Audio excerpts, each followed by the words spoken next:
That's it. Good evening. It is 6 o'clock, Mr. Clerk. Oh, 6:01, the clock on the wall. Council, we are a special council meeting agenda, Tuesday, September the 8th.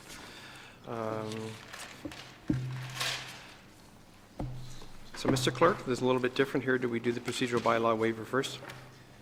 Thank you, Mr. Mayor. I would suggest so because unless you waive the procedural bylaw, I'm not sure we can proceed with the meeting. Okay, Council, we need to waive procedural bylaw to waive notice requirements. Councillors Thompson and Maracas, that is to actually call the meeting. All in favor? Contrary? That is carried. That was unanimous, Mr. Clerk. That was to waive notice of motion. Notice to the public. Excuse me. Councillors' declarations speaking your interest in general nature thereof, please. Seeing none, may I please have a motion to approve the agenda as circulated by Legal and Legislative Services. Councillor Tom, Councillor Peary, comments or questions? All in favor? May I please have a motion for council to resolve into closed session? And it is on the board, unless someone would like me to read it. Councillor Maracas, Councillor Thompson, comments or questions? All in favor? Contrary? That is carried. Thank you. We will now move into closed session.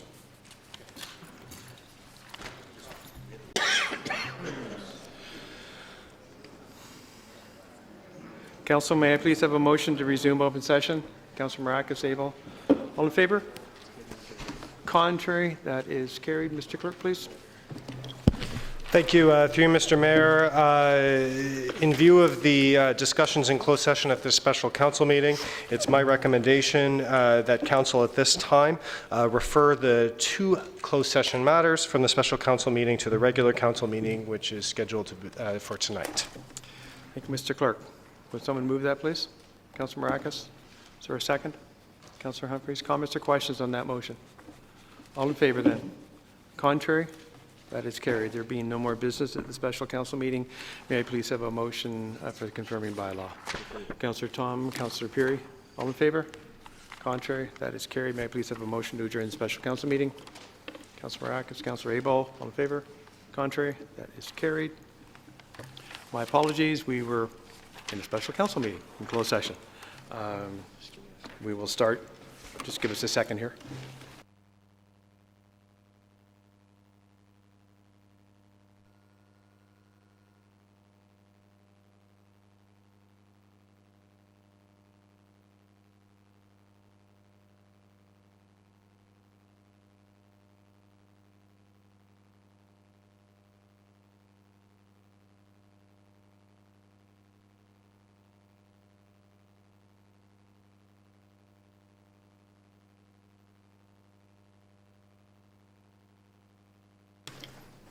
Okay, councillors, it is 10 after 7. We are in council chambers Tuesday, December the 8th for our regular council meeting.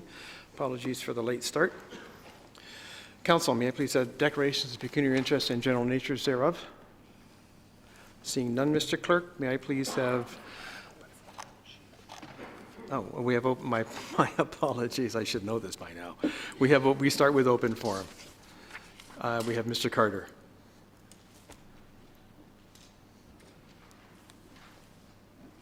And sir, if you could introduce yourself, give us your name, your address, and you have 5 minutes. Hi, Kevin Carter from 46 Dunham Crescent here in Aurora. I put together the tennisandaurora.com website to try to help support year-round tennis here in Aurora and collect some data. And over 400 people have voted so far.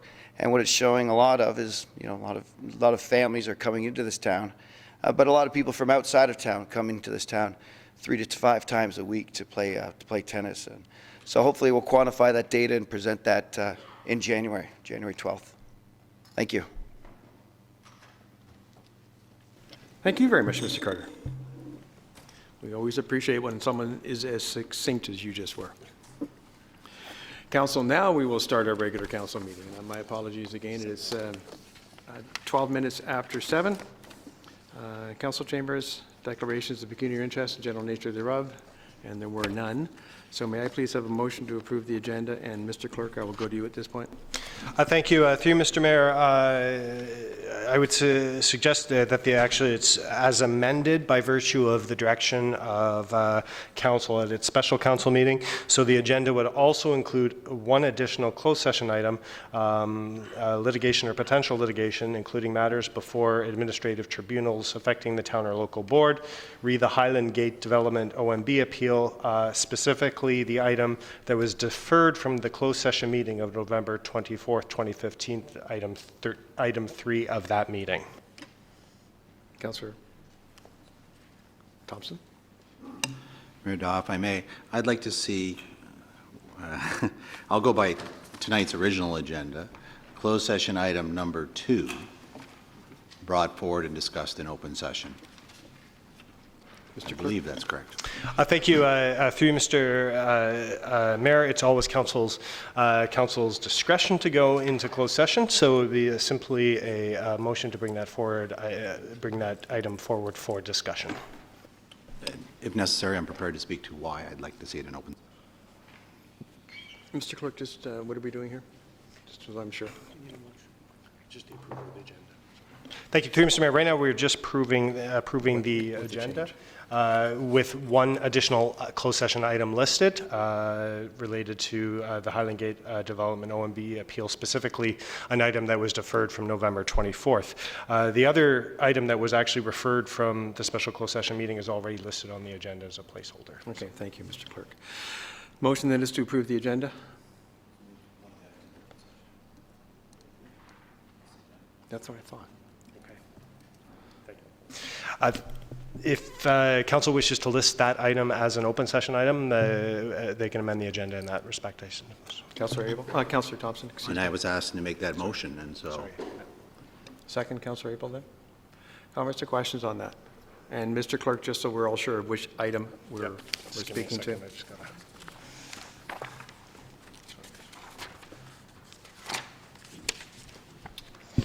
Thank you. It is on tonight's regular council agenda. It's listed as closed session item number 2, litigation or potential litigation, re Highland Gate Development, Inc.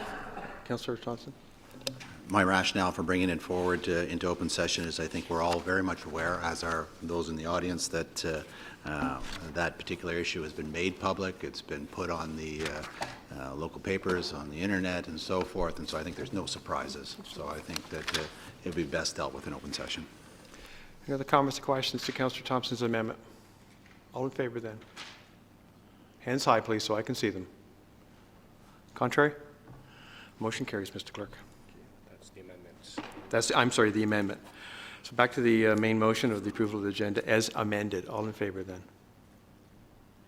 Contrary? That's carried, Mr. Clerk.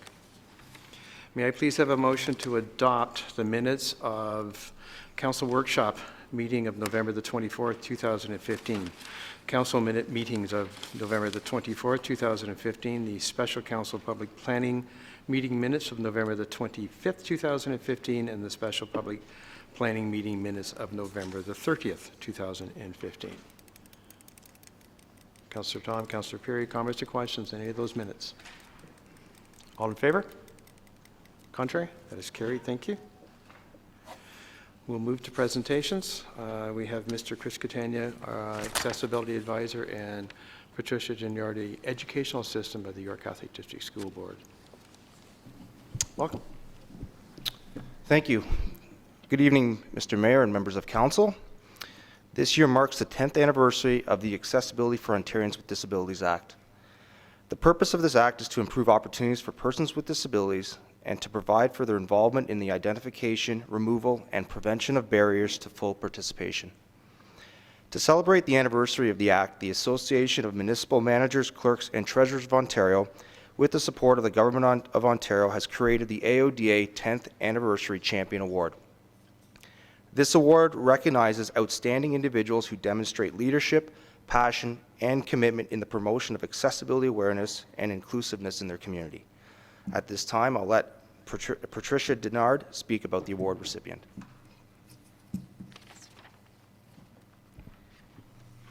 Good evening. I've had the pleasure of assisting Matthew Abbas in the school community of St. Maximilian Colby as an educational assistant for the past 3 years. In those 3 years, I have watched Matthew advocate for not only himself, but for his peers within the school as well as the community.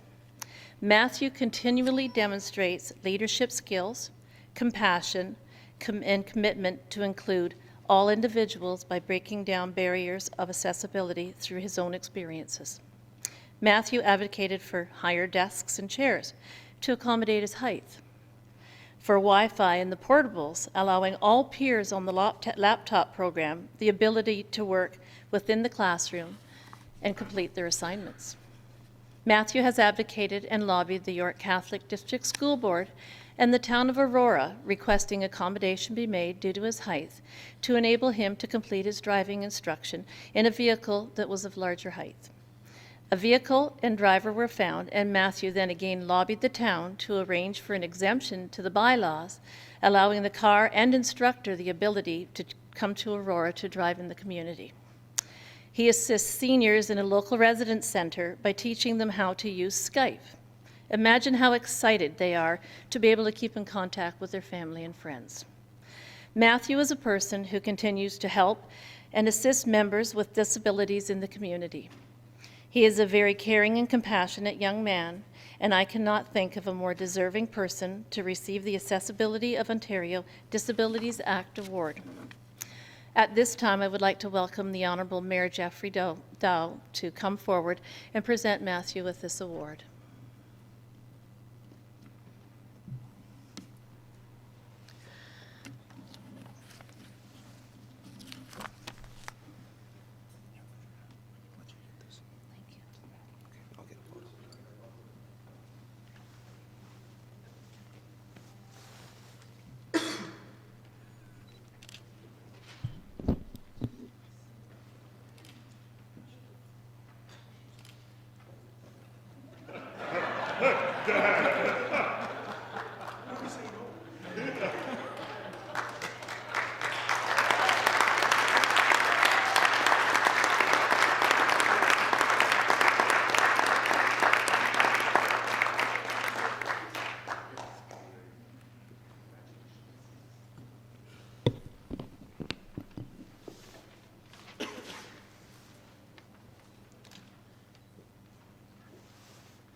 I think I'm seeing a career with the Raptors.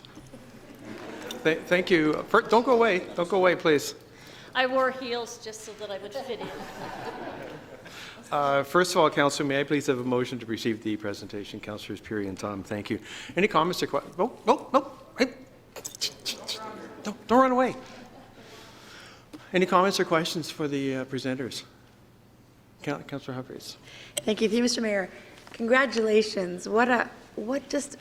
How proud of you made us here in Aurora to do this for your peers, set an example that everyone is included. It's such pure inclusivity, and I'm just so proud of you, and I really think it's something that we need to celebrate more and more, and keep doing what you're doing, because it just it lights up everybody's life, so thank you so much. Appreciate it. Congratulations.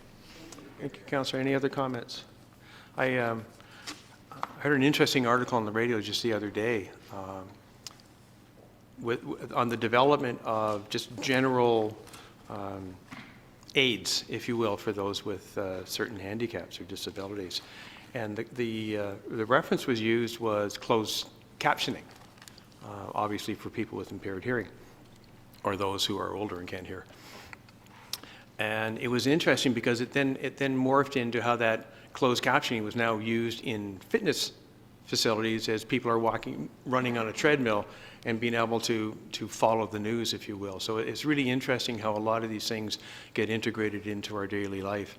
And it's something that we as council need to keep first and foremost as we look at some of the challenges that we have in terms of financing some of the issues around AODA compliance. So thank you very much for coming forward. We do appreciate it.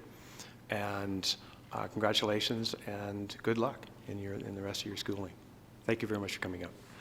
All in favor of receiving the presentation? Contrary? That is carried. Thank you. Our next presentation is Michael Stott and Sarah Miller from FOTEN with respect to the cultural plan. And I'll just remind council that tonight, all we're doing is receiving this lovely report that is on our desk. We are not discussing the report tonight. Okay, and if I could move right now, well, do you need more than 10 minutes? No, I think we should be okay. Okay. We can do it in 10. Pardon me? We can do it in 10. Okay, thank you. I'm sorry, do you need more time than 10? I think if there's questions after the report, it would be nice That's to different. be able to have it, yeah. We don't need it. But we'll get Thank to you. the actual presentation in less Carry than on. 10. So thanks, good evening, and thanks for having us back to Aurora. We're getting quite used to being here now and like it a lot. I'm actually not going to present tonight. I'm slowly losing my voice. So I'm going to hand over the presentation to Sarah, and then we'll do questions after. Sure. Thank you. So as Michael mentioned, we were back here with Council November 10th and presented at that time the vision and guiding principles for the Cultural Precinct Plan. Just to run you through a recap on those very quickly, the vision that was approved at the November 10th meeting was the one that sits in front of you. The Cultural Precinct will be an attractive, vibrant, people-focused district strongly connected to the town centre and other key community destinations. It will become a celebrated local community hub of year-round activity and serve as a focal point for the arts, cultural tourism, and creative industries. So with that phrase in mind, we've proceeded with rapid pace to bring this concept forward to you tonight. The timeline, as you can see, we started the project in September. We're now quickly approaching Christmas, and we're at the final stage of the concept phase of this project. The concept phase was phase 2 of the 3-phase project, the third phase being the implementation phase, and that's commencing in January. Guiding principles, as we mentioned, there were 7 established through the initial phase of the project, and those were approved on November 10th. I won't rehash them here, but they've been the underpinning for the concept plan. Consultation. So we've done a lot of consultation on this project in a surprisingly short period of time. The notes here just highlight the consultation that's happened through the concept development phase of the project. So really what's been happening over the last 4 or 5 weeks. Just to recap for everyone, we had the municipal staff design review workshop, we had a councillor's open house, we had a landowner's design review workshop, a building industry forum, the first of what will be a series of 2, key stakeholder roundtables, and then a community event called Culture Quest Aurora, which was the last Saturday of November. A lot of fun. As Michael mentioned, we've been here a number of times, and we're quickly falling in love with this town, so we might be looking for real estate soon. So the concept plan to date. For council, you do have it in front of you. For those in the audience, I apologize, you'll have to peek at the screen. But as I mentioned, we've had the chance to run a lot of people through the thought process on the concept plan. And again, I'll try and do that very quickly for you tonight. What Michael and his team have done is actually taken the plan view, so the 2D plan view of the concept, and popped that into 3D. So they've done a full model of the potential concept for development over these 3 blocks. And to divide it for discussion, we've divided it into blocks 1, 2, and 3. I'll start with block 1, which sits at the Young, Mosley, and Church block. So starting in the corner of Young and Mosley, I'd like to highlight the first development opportunity that we see within the precinct. It is the existing commercial building that sits at that corner, I understand that property is for sale. Part of this process was to understand what the development potential on the site was. So over the last month, we took it out to the public. We asked what people wanted to see there, and a lot of what we heard back was they wanted to see redevelopment. They liked they liked brick facades. They liked the idea of a mixed-use development, and again with strong connections to the existing design context. So the images you see here are some of the ones that through public consultation people supported. The second opportunity was the extension of Victoria Hall and extension into the existing municipally owned parking area, the surface parking. You can see it's sort of an oblong-shaped development site. Here again, the opportunity that we saw was the potential for a mixed-use mid-rise type of building. Again, in the interest of establishing this location for creative industries, we think that this is an ideal spot for live-work units. So creating sort of smaller commercial spaces at grade and offering studio-type apartments, alternative housing to get people to try and live in the core. A lot of what we've been hearing is if you want to make this the heart of Aurora, 1, you need activity, 2, you need places to eat, and 3, you need people living here. So it's about bringing all of those things into this precinct. The images you see here showcase what we see as a really unique and fantastic pedestrian connection. We see that carrying through the entire precinct, all the way from Yonge down to Town Park. But here you can see the relationship between 2 buildings and that pedestrian thoroughfare. The third opportunity in the first block is the existing surface parking area between the Cultural Center and the Town Library. We all know that surface parking area is quite busy most days of the week here in Aurora. So what we're suggesting is to actually construct a parkade. So it would be a more substantial parking structure, perhaps 2 to 3 stories, with the idea being that it's wrapped in an interesting facade, so either a green facade or wrapped in some of the options that you see here, so it doesn't appear like a parkade.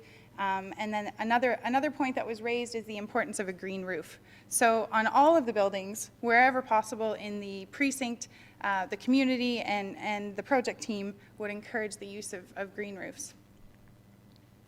The last opportunity in Block 1 was the old library site, so behind the Cultural Center. We spent a lot of time, one of the first community events was at the Cultural Center, and there's a lot of love in this community for the programming that goes on there. Things that came back were the need for more museum space, the need for improved community programming space, and we see that site immediately behind the Cultural Center as an ideal spot for the creation of new community space. So that would be, and possibly with the bridge connecting to the Cultural Center. You can see here some options where we've got a sort of glazed feature that would connect the old heritage building and the Cultural Center, 22 Church Street, to a new building that would provide new community space. Here again, Michael and his team produced a 3D model to give you a sense of what some of those development parcels would look like. You have that in front of you, and we encourage you to take a closer look at that. The other thing that we've done is actually zoomed in and provided some design vignettes. So to give you a sense of what's happening at street level, these are some of the sort of more intimate open spaces we've tried to create through the center of some of these blocks. Because what we were finding is there's a lot of effort to try and create activity around the perimeter of the precinct, but there's sort of these holes, the holes in the donut where it's just parking or it's not active, and it can be quite isolating. So we're trying to create these spaces internal to each of the blocks that allow for people to move around, people to sit down and relax, have a cup of coffee before they go to the library, and this is to give you a sense of what that might look like. Block 2, again, so Block 2, one of the big development opportunities we see is the Trinity Church site. It's obviously a beautiful property, stunning church, and some heritage trees and just beautiful frontage. But we do see that there's existing surface parking, and we see opportunities to reorganize that surface parking so that you're not actually losing any sites, but allow for pedestrian movement through that middle block. Again, it's in the interest of creating a pedestrian connection, a mid-block pedestrian connection from Yonge Street all the way down to Town Park, and we see that happening between Trinity Church and the Wells Street School. To give you a sense here, these are some different facades we presented to the community, and they like the idea, they like the architectural styles here, the peaked roofs, the more traditional housing form, and again, up in the top right, the pedestrian thoroughfare connecting through the precinct. This is a model of that second block, so it gives you a sense where we've actually rotated the parking behind Trinity Church. We've done the mid-block connection immediately adjacent to the church, and I believe, understanding the parking arrangement, there's a one-way access in off of Metcalf, and coming out onto Victoria. So the idea would be that the pedestrian connection, vehicles and pedestrians would work alongside one another for that short stretch where the church is. Fronting onto Wells Street, you also have an existing residential property. We see some real development potential there long term, possibly for seniors' residences, possibly for affordable housing, but again, a longer term development opportunity. The third block is Town Park. Obviously, it's all municipally owned, including the Armory property. And for Town Park, again, a beautiful site and quite a unique little gem for the town of Aurora. The question was really, how do we program it to maximize that space? So you've already got a lot of great things happening there. The question is it in the right place? And is it actually capturing the right audience to keep people in the precinct for as long as possible? These are some images from other cities around the world and how they encourage people to use their green spaces. What we're proposing here is sort of a relocation of the band shell, removal of the baseball field to allow for what we're calling a great lawn. And the great lawn, the idea behind the great lawn is really to encourage everyone to have a space to sit down, have a picnic, throw a frisbee, and so it not be tied to a sort of structured recreational space. The Armory building that you can see in the top right-hand corner, we actually see as a fantastic asset to the town park if you can open it up to the park. So rather than just having a front door along, rather than having just a front door along Moseley. Sarah, hold on. Yeah. Thank you. Councilor Maracus Thompson, 5-minute extension, please. All in favor? Contrary? Thank you. Procedural. Okay, sorry. Almost there. I got excited. So rather than just the front door being along Moseley, the idea would be to open up that building into the park. So to actually create a sort of indoor-outdoor space and allow for a place, we see that space immediately adjacent to the Armory being a skating rink. So a skating rink in the winter, possibly a roller skating rink in the summer, or a splash pad. But the Armory would be the space where you can rent skates, you could have a little cafe in there, encourage parents to sit, and give people reasons to stay. The central plaza that you can see in brown through the middle of that model is actually where we see the Aurora Farmers Market relocating longer term. We know currently they operate on Wells Street, and while we think that's wonderful, we think the opportunity to put them back into the park would offer a more long-term solution to maintaining space for them in the heart of Aurora. Again, we've just done a street-level model for you to give you a sense of what that would feel like. And then quickly, what we've started to look at, and we know this will evolve through the next phase of the project, is sections. So different sections of street and how buildings relate to the right-of-way, and potentially how your streetscaping in each of the sort of key corridors of the precinct would look. So this is Yonge Street. You've got Yonge Street with Moseley along the top there. We looked at Victoria Street as well. And again, you start to get a sense of the building massing and its relationship to the street. Metcalf Street, again, we've done the same. On the bottom of that, you see the section we're proposing, there's sidewalks on both sides, and then the built form on the left-hand side. Future development opportunities for those of you with the plan in front of you, that just sort of outlines basically what I've flown through over the last 10 minutes. But it talks about sort of the long-term conceptual development opportunities through the precinct. Next steps. As I mentioned, Phase 3 implementation is commencing in January 2016. Prior to that, we've got some additional consultation that we've found through the process is going to be really valuable to making sure that we ground truth this concept and that the community is a part of, continues to be a part of the process. So we're hosting a second forum for the building industry. We've scheduled a date for that on December 15th. And we're also extending the online survey. So we issued an online survey during the first phase of the project. We're reopening that survey to the public. That's happening tomorrow, and it will run till the end of the year. Thank you. Thank you. Excuse me. Motion to receive the presentation, please. Councillors Tom and Kim. Comments or questions for the presenters, please? Michael? Councillor Thompson, excuse me. Thank you very much. Appreciate all the work you've done in presenting the concept for everyone. You spoke a little bit about next steps. I mean, obviously, it's important to find some partners, and so I think we'll all be well interested in understanding what happens as an outcome out of the building industry forum. But going to the online survey extension, is it, given Christmas, everybody's real busy, is it possible to extend it a little bit into January, or can it only go to the end of the year because you have other deadlines to meet? No, I think that's, so we were thinking, just as a tentative date, we were going to say the 1st, but I think there's no reason why it can't extend within reason to mid-January. It would be fairly easy for us to do. I think, certainly with the accompanying document from what we've heard, we've had great engagement in the various things that you've done, and I think that, as you said, the more people that have a chance to view it, have some opportunity to provide some feedback, I think the better off we are. And so given that we are heading into the Christmas season and much is happening, if we can extend it a bit without creating too much of a challenge for Al and his department with regards to the deliverables, I think that that's great. Thank you. Thank you.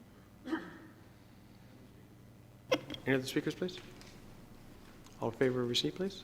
Contrary? Thank you. Member Council will be discussing this in January. Thank you very much. Great presentation.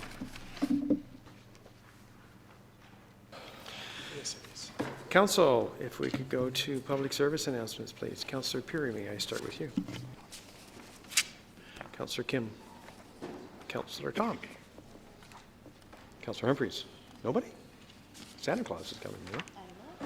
Councillor Abel. Councillor Thompson.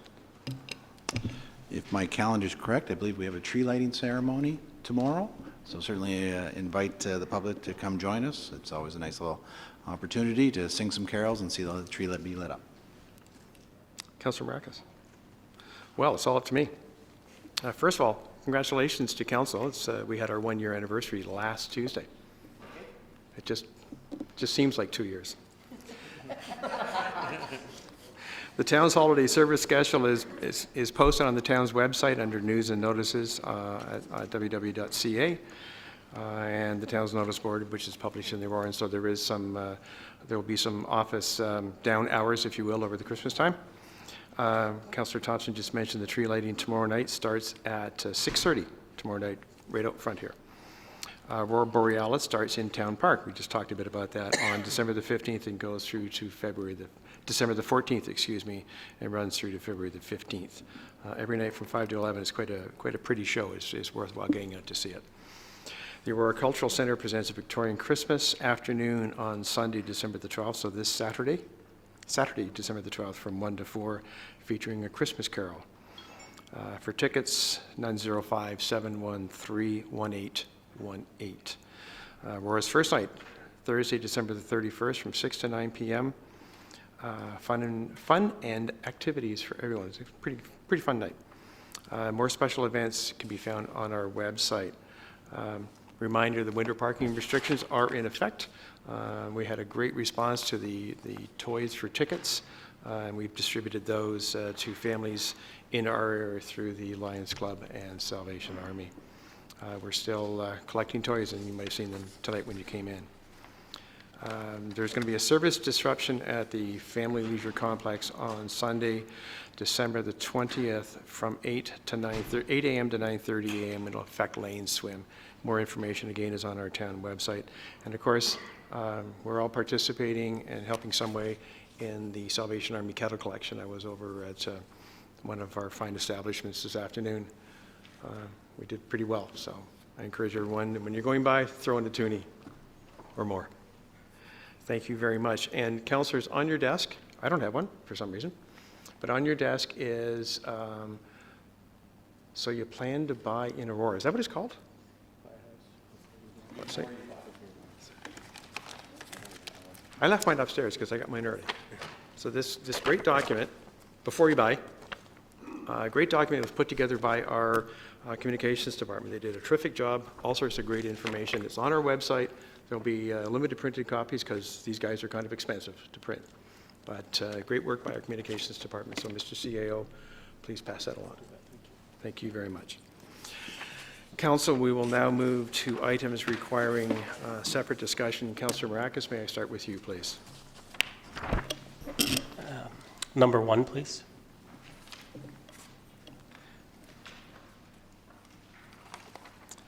C2, Councillor Maracas, Councillor Thompson. Item 4. 4, which is final operating budget. Thank you. Councillor Abel. Item 1-2 from General Committee last week. 2? 2, the parking permit program? Councillor Humphreys, you okay? Councillor Tom? Has 1 sub 2 been? Oh, you just pulled that? Okay, that would be I'm sorry, which one? 1 sub 2? There isn't, it's 2. 2 sub 2? 2 sub 2. The tree parking, or the, pardon me, the parking? And that's been pulled? Yes. Okay, thank you. Councillor Abel pulled that. Councillor Kim? Councillor Perry? We need to pull item 8 for discussion, and I would like to pull item 5. Mr. Chair, could I add number 7 on there, please? I just got one question for Councillor Perry. And item 5. So I've got item 1, 2 sub 2, 4, 5, 7, and 8. Councillor Thompson? And just to mention that I had some questions with regards to the regional report, so I'll bring those up at the time. May I please have a motion to adopt the items not requiring separate discussion? Councillor Humphreys, thank you. Councillor Kim, all in favor? Contrary? That is carried. Delegations, I don't believe we have any delegations this evening. So we'll move right to discussion of items requiring separate discussion. Would anybody like anything moved forward? Polling the audience, is there anything that any member of the audience would like brought forward for discussion? Seeing none, we'll start with item 1, the tree protection bylaw. Councillor Maracas, you pulled that? Thank you, Mr. Chair. I'll move as is. Pardon me? I'll move as is. Thank you very much. May I have a second, please? Councillor Tom, thank you. I just had a quick question. I didn't want to get into this again because I know it's coming back. I just wanted to ask when it will be coming back. So through you, I guess, I'm not sure which director can answer that, when we will be seeing this. And if there is no specific date, do we need to attach a date when this will be coming back?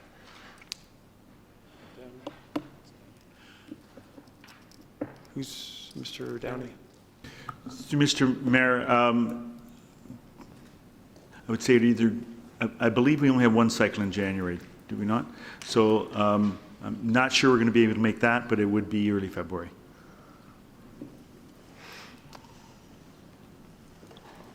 I don't know if anyone has any, should we put a hard date to it or just say it's coming back in February? Hard date? No point putting a hard date to it if Mr. Downey can't get to it. But if we say the first GC meeting in February, that way it's a hard date to make sure that it comes back in February. And if Mr. Downey's okay with that, then we all know when it is coming and we're good with that. So I would like to, I guess, make an amendment to have that date put in, that it comes back to us in the first GC meeting of February. Second, please. Councillor Humphreys. All in favor of the amendment? Contrary? Back to the main motion that is amended. Councillor, speaking to it, Councillor Abel, or in favor? I'd like to speak to it, Please. if I'm recognized. Thank you very much, Mr. Mayor. I would just like to perhaps, in the interest of conservation, that we all hang on to this 144-page report. This is I think it's my 4th or 5th, and it's unnecessary. Kind of reminds me of a cartoon I saw in the Aurora. Yes. Any other comments to the motion? All in favor then? Contrary? That's carried. Item 2 sub 2, Councillor Abel, you pulled that. Parking Thank permit you, program. Mr. Mayor. I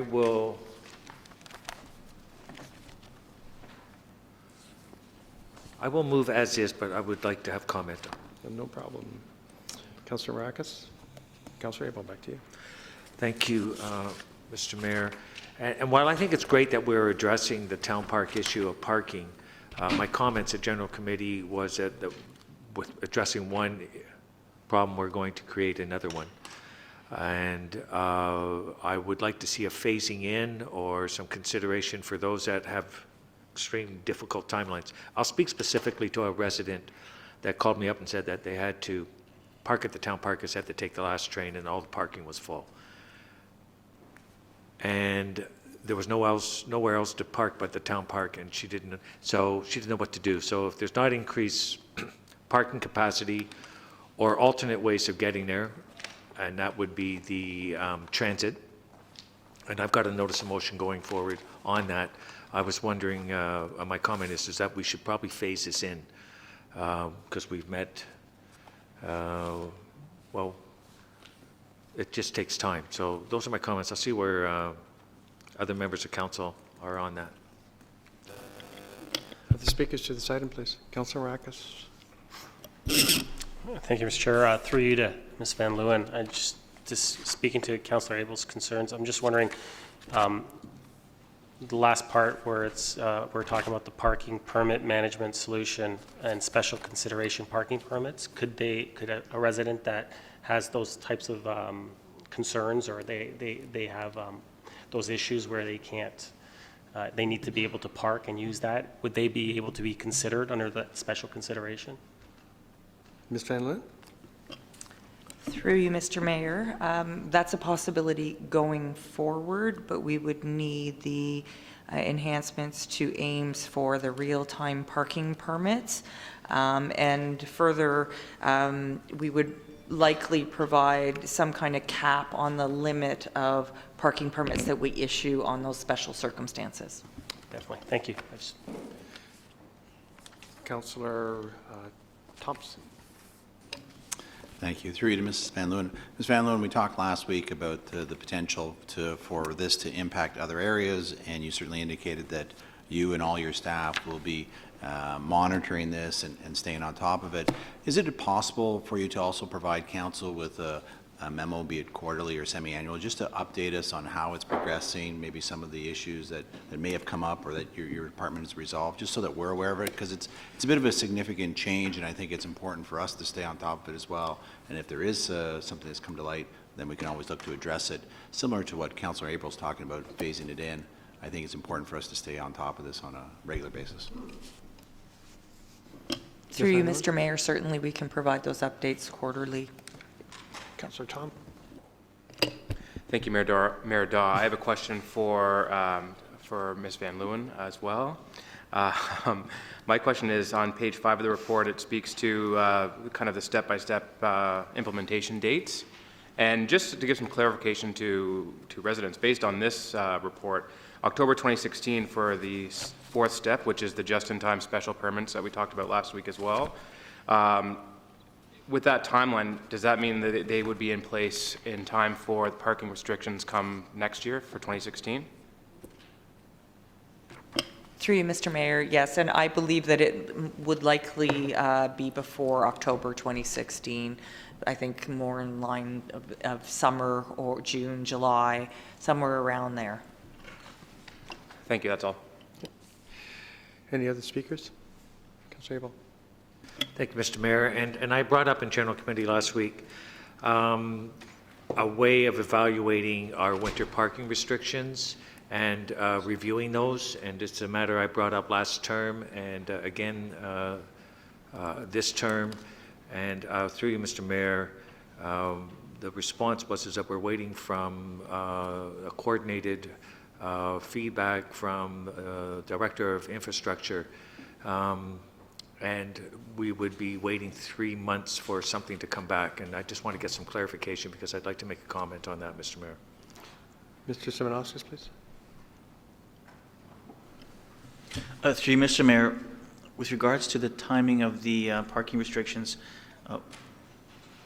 we can look at options for this year. However, I would like a clear motion from council as to what the actual intent is. I did have some opportunity to look at other municipalities. There was some mention of Ottawa and some other opportunities that are happening in other municipalities.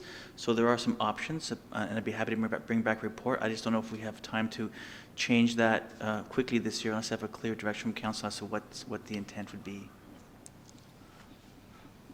Perhaps it's a notice of motion, Mr. Mayor, if I may. I always gave it the thought and courtesy that staff would come with a report, but seeing as they're now asking for some direction, maybe I will bring it. It generally is basically bringing in some of the restrictions. For example, we begin our snow removal implementation for the bylaw so that when it snows, the fleet can go and plow the roads and there's not cars parked overnight.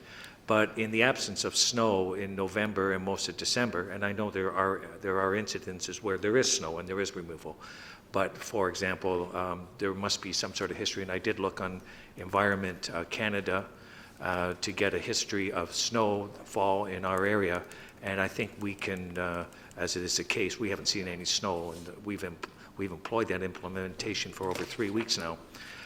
It's not necessary. So, and again, there are other municipalities that allow people to park in the winter, and then when there's a forecast, they are asked to remove their cars.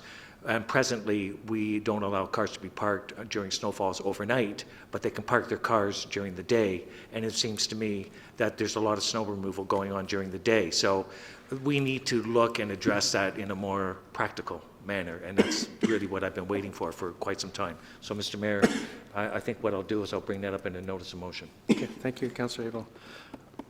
Ms. Van Leeuwen, how would you actually implement an exception program? I mean, quite frankly, I get more concerns from residents in the area parking around Town Park than GO commuters trying to park there. So how would you implement? And how would we make that fair? To you, Mr. Mayor, I think we're going to have to review this piece of it as we haven't considered specialty parking permits for Town Park for commuters. But perhaps where there's an instance, an instance where somebody's running late and they don't have a choice in order to make it to work, maybe we put a cap of 3 per year or some limit on the number of parking permits that we would issue. Again, I think it needs to be reviewed, and it'll be part of monitoring this program over time to understand what the impact overall around Town Park, but overall to the town as well, because we're talking about many different types of parking permits, and so I think it's a little bit of a moving target, and we're going to have to do some monitoring and reporting back and tweaking of the program. Ms. Van Leeuwen, do you feel that with the recommendation that's structured right now, that you have the flexibility that would be required to do this? Through you, Mr. Mayor, I believe so. Again, I've committed to reporting back and monitoring, so when I do report back and monitor, perhaps that's the time to have those discussions around any fine-tuning of the program moving forward. Okay, so if someone does need special exemption, they would come to your department? That's correct. Specifically to you or your designate? To bylaw. There, Okay. we're going to create a special email address for parking at aurora.ca going forward to deal specifically with parking requests. Okay, council, everybody got that? So we got a special place for people to go. Thank you, Ms. Van Leeuwen, I appreciate that. Any other, if there's no other comments on this, then all in favor? Contrary? It's carried. Thank you. Down to the budget. Councillor Thompson, item 4. I'll move the motion as is. Thank you. Would there be a second, please? Councillor Thompson, thank you. Councillor Thompson. Thank you. Through you to Mr. Elliott. Mr. Elliott, in my recollection, this is the earliest we've brought forward the final operating budget for approval. Can you speak to that? You've been around a little bit longer than I have, but perhaps we can get a sense in terms of comparing In a good way. This process. No, he's been around longer, but in a good way. Mr. Elliott. I'm not sure if that's ageism or not. Thank you. Through you, Mr. Chair. This is, in fact, the earliest budget that I've delivered here in the town of Aurora in my 6 years of doing this. and I'm quite pleased with the outcome of the process. I believe, getting a sense from discussions with a number of you around the table, that the process was much smoother than in the past, that it worked better for you. It worked for many on this side of the table. I think it worked better as well. So yes, it was the earliest one that I've delivered here this year, or this at Aurora, and quite pleased with the outcome. Thank you. And, before we began this process, we sort of looked back at previous budget process, and certainly I don't think anybody around the table was happy with the process, with the length of time involved, or how the discussions had went. And so some of the, I guess, objectives in terms of, coming out of a successful process was looking at it to be a little bit more efficient, using our time more wisely, but also arriving at something, a tax rate number that everybody could feel comfortable with in approving, rather than the combative approach that we've had previously. And so I think this round has been good. We certainly look forward to continuing the work on the guiding principles with regards to the budgets and getting feedback from all of council. I think it's been a good process through the Finance Advisory Committee, and I appreciate once again all of staff's work, all of council's input and assistance in developing this budget, and being able to completely change the process. And we've gone from one that, for some of us, took months and months and multiple meetings to a very compressed time frame. And here we are, in the 5 years that I've been on council, to have the lowest budget increase yet. And so I look forward to the remaining term and continuing the same kind of work collectively to continually develop and deliver a reasonable budget. So thank you. I've got Councillor Maracas and Councillor Abel. Thank you, Mr. Chair. I echo those sentiments. Staff did an excellent job listening to the concerns of council as a whole. I mean, there's a lot of items in here that, speak to a lot of issues that we brought up over the last year. I look at a 1% general wage increase. I think that's great. I think the full-time complement, there was no new hires. I think that's great for this year, and yet the service levels are the same, if not better. So we're looking at those efficiencies, and I think staff has done a lot of work, and also the Finance Committee has done a lot of work, and and I think everyone worked together to come and bring something that is, what was that vision that council had as far as moving forward with a budget that that not only council is comfortable with, staff is comfortable with, but the residents will be happy at the end of the day. And I think that's the most important part, is that we did this for the residents and the town as a whole, and we have a 1.8% increase, which is just great. And as Councillor Thompson mentioned, I'm looking forward to the next few budgets and, keeping it going on this level. So it's great. Thank you, staff. Councillor Abel. Thank you, Mr. Mayor, and thanks to the Finance Committee and staff. This is the sixth budget that we've worked on, and not only is it the earliest that we've completed, but it's probably I don't think in many of the budgets we had even started, and that was a long process. I don't know if it's a coincidence or not, but with our interim CAO, Mr. Moyle, things seem to really take a quick form, and so I appreciate your input, Mr. Moyle. It's a coincidence indeed. But we have set a new way. It took a while for council, and so I appreciate all that was involved. And moving forward, I'm very comfortable with the results and with the process. Thank you, Councillor. We got everybody pitching in there. Councillor Tom, Councillor Kim, Councillor Humphreys. Thank you, Mayor Daw, and I won't belabor the point and repeat what's been said, but I think we all are pretty happy with the results of this year's budget. And at the end of the day, at the end of this process, which has been reformed and changed this year, the town's outlook for the next few years looks great, and we're able to keep more money in the residents' pockets as a result. So I think that the entire process has been fabulous, and I look forward to the years ahead.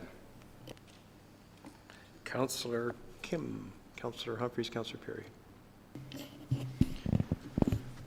Thank you, Mr. Mayor. It certainly was a terrific contrast compared to last year's budget. I'm also very pleased with how smoothly everything went. I'm pleased with, in particular, our less dependence or reliance on the hydro funds. I believe we cut that dependence down by 100,000, and we're set after another year of having no more reliance on that, so I'm pleased with that. I know staff received a lot of accolades on the budget, but I think us councillors need to also receive some pat in the back for abstaining, even though it's always present, the temptation to want to go into the weeds, because we like to go into the weeds, but I'm very pleased that we all abstained and agreed on a certain path. So I just want to thank all the rest of members of council. My one question through you, Mr. Mayor, to Mr. Elliott. This is the first year where the 2C lands started to be more heavily occupied, and so there was a lot of new growth revenues arising from the recent growth of the 2C area.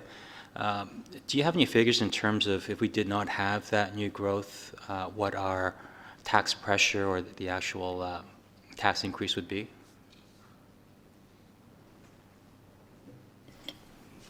Councillor Humphries, Councillor Fury.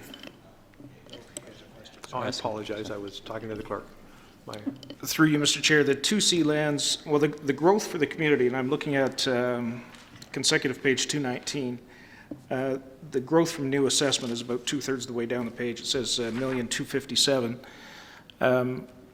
1% of levy was about $390,000. And so you're close to another 3.5% there had we not had that growth. But we also built into the budget, though, our expenses to service that growth. So it's a difficult question to answer straight on. Thank you. Councillor Perry. I'm sorry, Councillor Humphries and Councillor Perry. My apologies. Thank you, Mr. Mayor. I'm just echo the comments around the table, and just a load of gratitude to the Finance Committee and to staff who actually really took seriously our direction in terms of what we expected, and they did a great job, and it wasn't easy. Somehow they did it, and I just want to thank CO and staff again. It was just a great job, and looking forward to the process again. Thanks. Councillor Perry. Like everybody else, I'm not going to echo comments around the table. I think it's tradition, though, that we call for a recorded vote on our budgets, so I'd like to make that call. I should have worn new shoes. Councillor Thompson.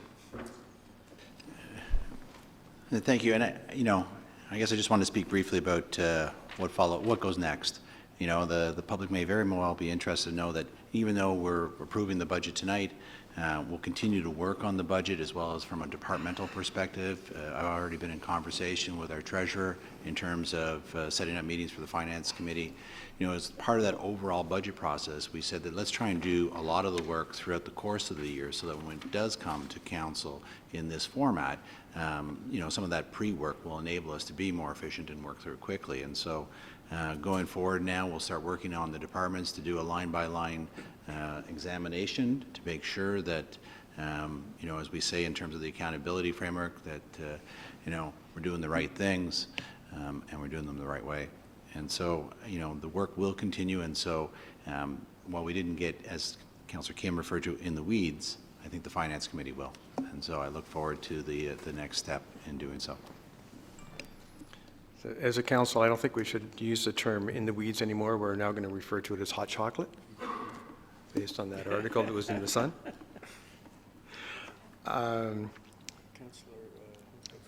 Councillor Humphries. Mr. Mayor, my apologies. I meant to ask. I know that we were going to do a different type of communication to the residents at the end of the budget. Do we have a goal for that date? Do we know when we'll get that created? I know that Mr. Elliott had a great start. I know Mr. Elliott's been working on it with communications. Communications and I have been working together. We have a press release ready to go for tomorrow, subject to approval tonight. And we also have taken a look at the interim tax brochure that goes out with our taxes.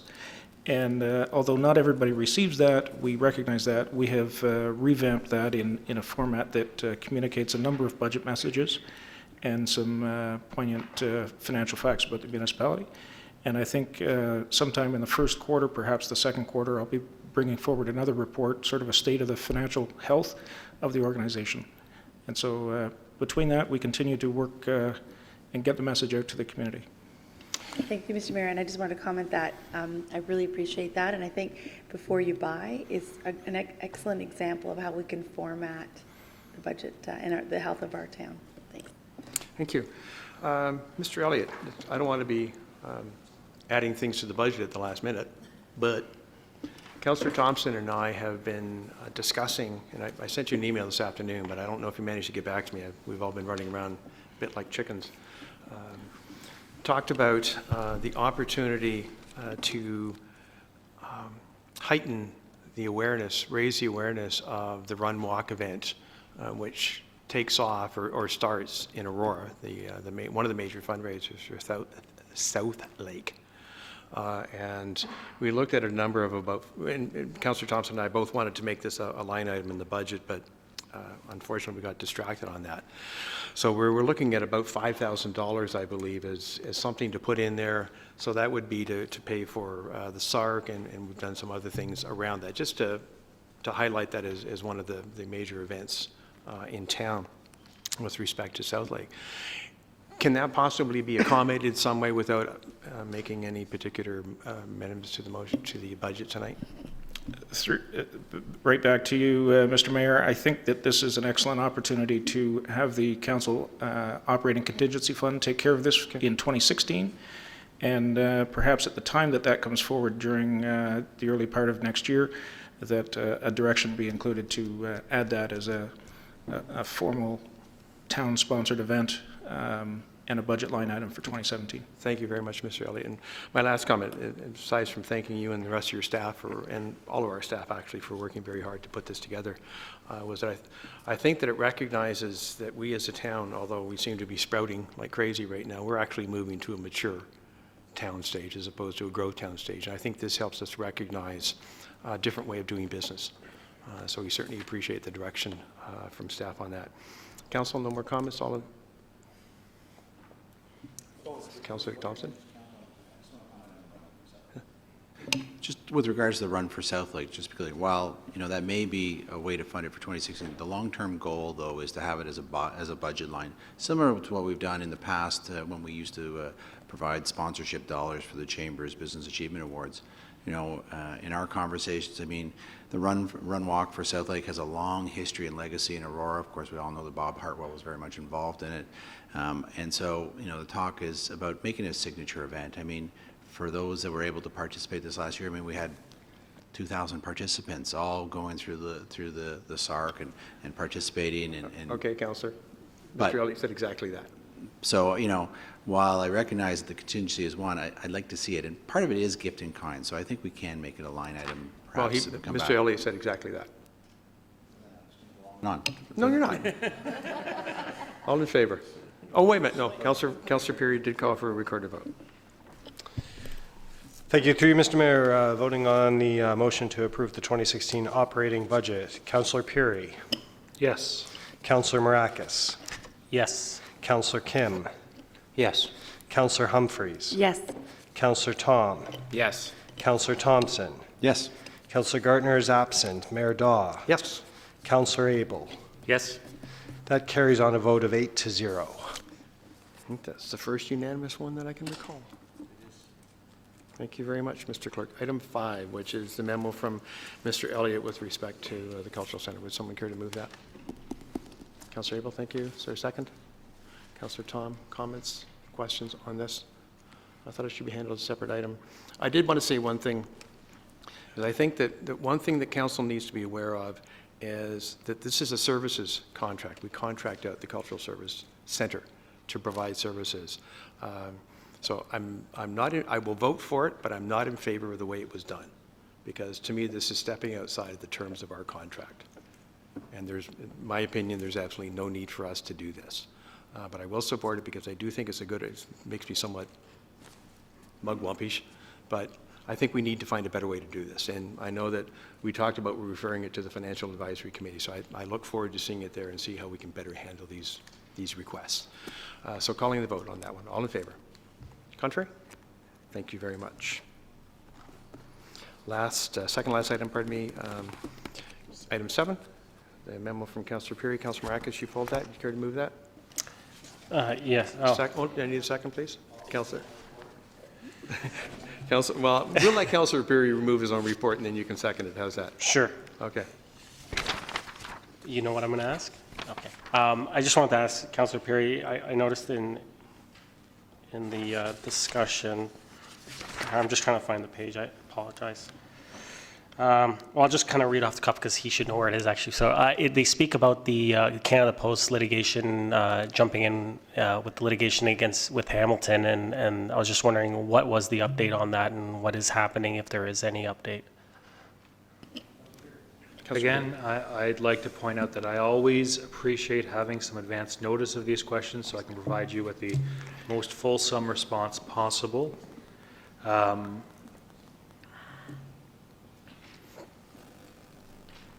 I don't sit in that committee, so it's difficult for me to sit and talk about this. However, with that said, I do understand that they're not taking a side in the matter, but they are seeking intervener status in case that they might have to. That's my understanding of the situation, but again, I don't sit on this committee, and if these questions were provided to me in advance, I'd be able to provide everyone with a much fuller response. Thank you. So I'll have a chat with you later on, and maybe we can correspond via email and figure it out.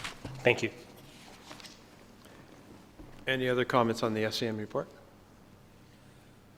There being none, I'll call for the vote. All in favor? Contrary? That is closed. Item 8, which was added. Now, just before I go to that, I'm going to ask Mr. Marr. Mr. Marr, you're printing out a suggestion for us? Should I tell one of my really bad stories while you're getting that printed? Why don't we take a recess? Yeah. Okay, so is that going to take you long? No, he's running out right now to get that. So I noticed that there's a number of people in here that I suspect are for tennis. Is that correct? Okay, so I have a notice of motion on. Our procedure is that we normally would not discuss it tonight. Council may elect to move it forward, but in any event, all we're doing is asking for staff to come back to us with an update so all of council is aware of what's going on. So we're not actually, other than that, we would not be taking any action tonight. So just so everybody's clear. No, we don't. I'm sorry, we don't do that. We're just not taking any action on it tonight. Just so you know. Thank you, Councillor Thompson. The report would come back to us in January. If the motion goes tonight. Okay, so I'm just going, we can bring it forward now? Okay, Councillor Humphries.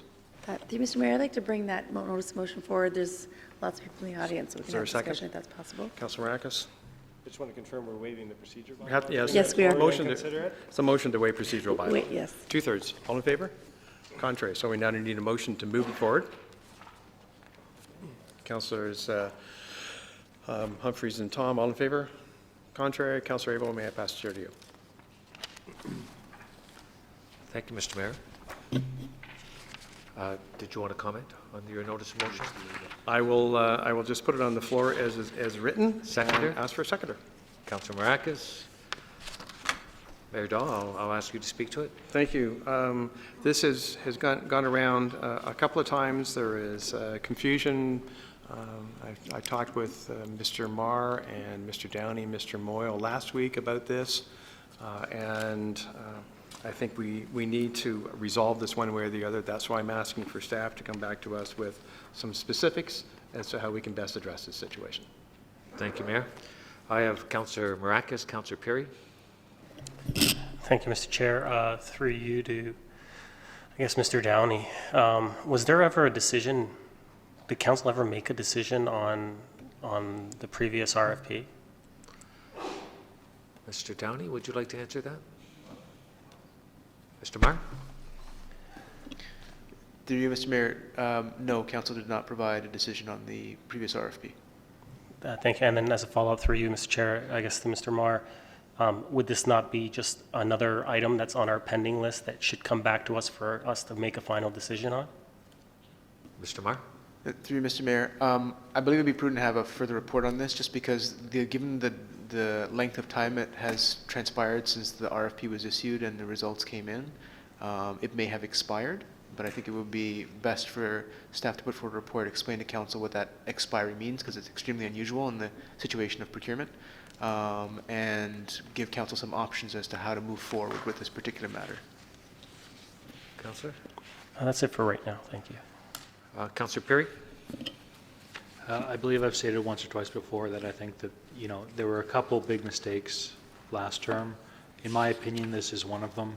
We had the opportunity to provide a facility for free, actually make a little bit of money right off the bat, and we deferred it to look at an option that was going to cost us millions of dollars. It was a mistake then. I'd like to rectify it as quickly as possible. It's too bad, in my opinion, that Aurora tennis players are missing out on an opportunity to be playing tennis now. Well, technically speaking, I guess they could play outside right now. The weather's still not that bad. But, we had the opportunity to provide something at this point in time, and it was election year. It got deferred. It got put off the plate. And, I think we missed the boat on this one. And hopefully by next winter, we have a facility that we can utilize as cost effectively as possible, as opposed to spending millions of dollars to do exactly the same thing. Thank you, Councillor. Councillor Thompson? Thank you. We may have to extend the year of sport another month, I think, so that we can make sure we deal with this. But I guess through you to Mr. Marr. Mr. Marr, just to be so I'm clear, the last whereas asks that council receive a more detailed report from staff to deal with the RFP process, but whereas the action of the last clause really just talks about a overall report about further provisions and so forth. So will that report cover both the RFP process as well as options? Will it be sort of comprehensive in information? Mr. Marr? Through you, Mr. Chair, yes, that's my intention, that the report be comprehensive and explain the RFP in the background and provide options to council to move the matter forward. Great. Look forward to seeing it. Thank you. Any other comments, Councillor? Councillor Kim? Thank you, Mr. Chair. Through you to Mr. Downey, just so there's no confusion, we received some inquiries regarding December 31st and whether it's a significant date. Is it a deadline of any kind, or just for those viewers or those who are in attendance today? Can you just confirm that whether December 31st should be significant for any reason?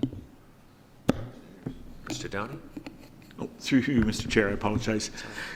There's no significance to December 31st. That date is not tied to any decisions regarding the RFP or council reports. Are there any other further comments, questions?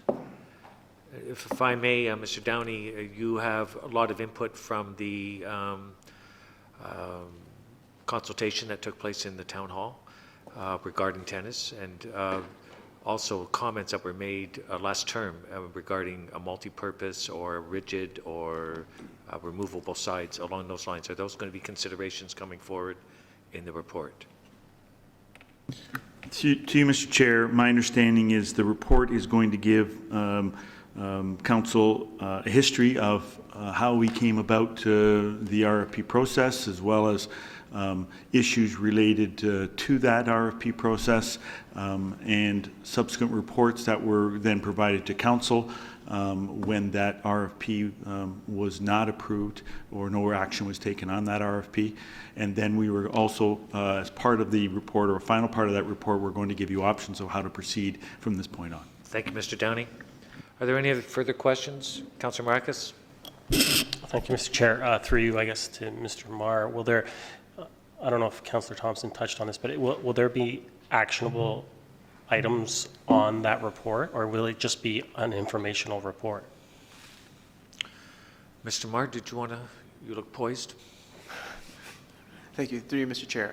Further to the direction of council, what I'm seeing on this notice of motion, as well as our staff's intention, it would be to actually give options to council to move the matter forward. So through you, we will be making a decision that night on something, on some kind of option?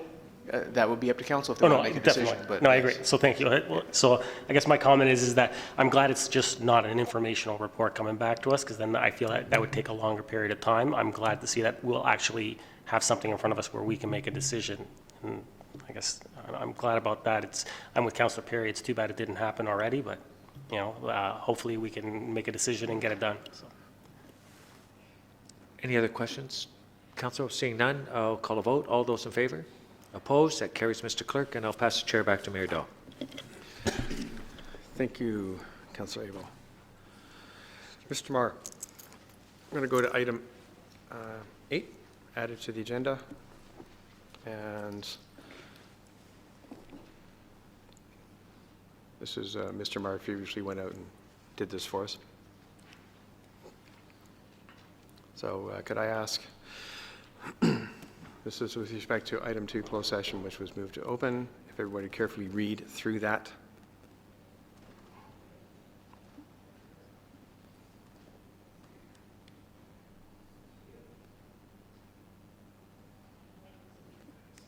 Hold on, let's.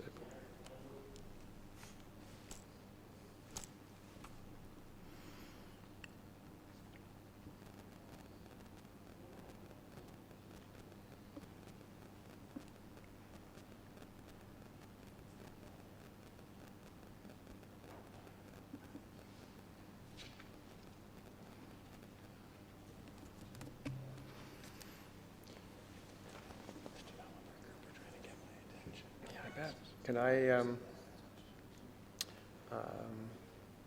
a mover, please, Ed? Councillor Maracus, is there a seconder? Councillor Kim? Comments or questions, please, on this?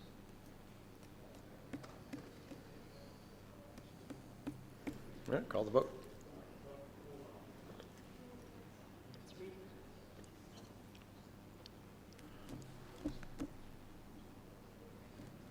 Councillor Perry. Councillor Maracus. Mr. Mayor, Hold I'd on, like I'm gonna the be third separate. clause to be... I'm sorry? I would like the third clause to be pulled separately, please. I'm okay with everything else getting called at once, but I'd like the third clause to be pulled separately. Mr. Clerk? That is, sir? Okay.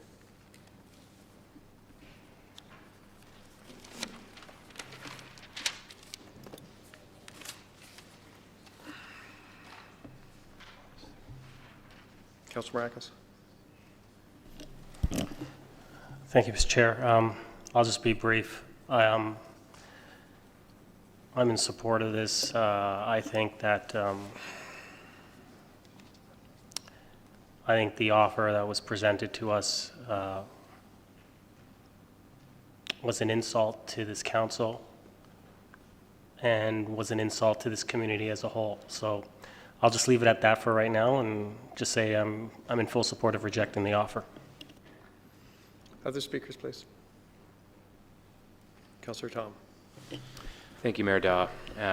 I also will be in support of what's on the screen, and I'm not in favor of accepting the offer of December 4th, but I do wish and would hope that the second or the Highland Gate Development Inc. and Ratepayers Association do continue their dialogue, notwithstanding this tonight, but because I think it's very important. But the offer that was put on the table is not acceptable to me and not acceptable to the residents. But I do hope, with all sincerity, that the Highland Gate Developments Inc. and Highland Gate Ratepayers Association continue their dialogue, as the motion also states. Councillor Thompson. As instructed, I'll watch my comments, but I'm not, I'm concerned with the actions of the developer of recent times, and I think that it's important that we've had a chance to look at this and have a bit of a chance for the public to see how council is dealing with this issue. I agree with the first clause that the offer put before us is not, in my eyes, acceptable, and so it is important that we rejected. Even though there are some concerns about ramifications of doing so, I think that it's the right thing to do for the community. It certainly lets them know that we're mindful of the situation, but that we're prepared to act. Thank you, Councillor Thompson. Councillor Kim, Councillor Humphreys. Thank you, Mr. Mayor. I'm supportive of the motion. It's unfortunate that it came to this. I had hoped that there'd be another, the other development that was very cooperative. I thought that we could have a mutually agreeable solution to this, especially considering that you know, some of the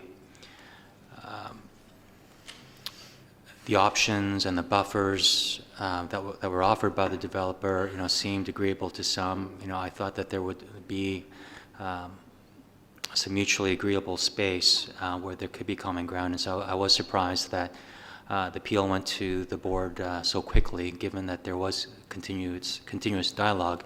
But I understand that it's part of the process and that there is dialogue going on in the background, so I'm pleased with that. I also believe that, you know, there was lack of information, and that some of the residents, if they had known exactly, you know, for example, you know, retaining walls, there's a lot of confusion regarding whether it's going to be 12-foot retaining walls or 4-foot. And I suspect in most or all of those cases, the height of the retaining walls are probably much lower than what people expected. And I was hoping that we'd get to that stage where what the developer was offering was clearly visible in a future planning meeting, that everyone could see and see what was offered, and at the same time receive some more information from staff as well. But given we've been led down this path, I'm still confident and hopeful that there would be a continued conversation and dialogue, and I'll leave it at that. Thank you. Thank you, Councillor Kim. Councillor Humphreys. Thank you. Through you, Mr. Mayor, I support the motion as well. I'm still very hopeful that communication will continue with the developer, staff, and the ratepayers group representing the residents. There's a lot of work done by, you know, the residents, developer, trying to address some of the concerns of encroachment. A lot of work, and it would be a shame for that to be just put aside. So again, I'm hopeful that this will continue to engage the communication, the residents and developer staff to engage in communication and try to get to a resolution that hopefully everyone can live with before the OMB, if possible. It would be everybody's delight. I'm not sure, though. I don't understand why we're presented with an offer, because I don't think we ever really wanted to purchase. I'm not sure why this has come to us at this amount of money and cannot even consider it. I'm trying to think of what I can and can't say, so I'm just. I'm sorry? I'm just trying to watch what I say as well, but. Thank you.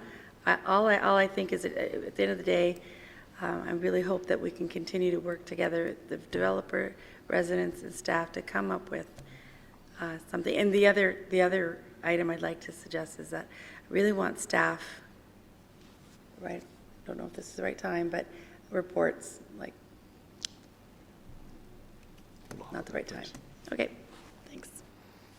Other speakers, please, for the first time. Councillor Abel. Mr. Mayor, I'm the only one that's spoken. I thank you very much. There's a long way to go in this process, and I'm hopeful that dialogue continues, and the town is going to communicate some of the positions that we have to take in this notice of motion, or this motion here before us, does give something for the public to digest, and we will be working for something that the community can be proud of in the end. So it's a start, and And I'm looking forward to a resolution, and I'm anticipating it'll take a while, but that's how it works. Thank you, Councillor Abel. When the clauses are pulled, Councillor Perry has requested Clause 3 be pulled separately. I will request Clause 1 be pulled separately because I don't support Clause 1.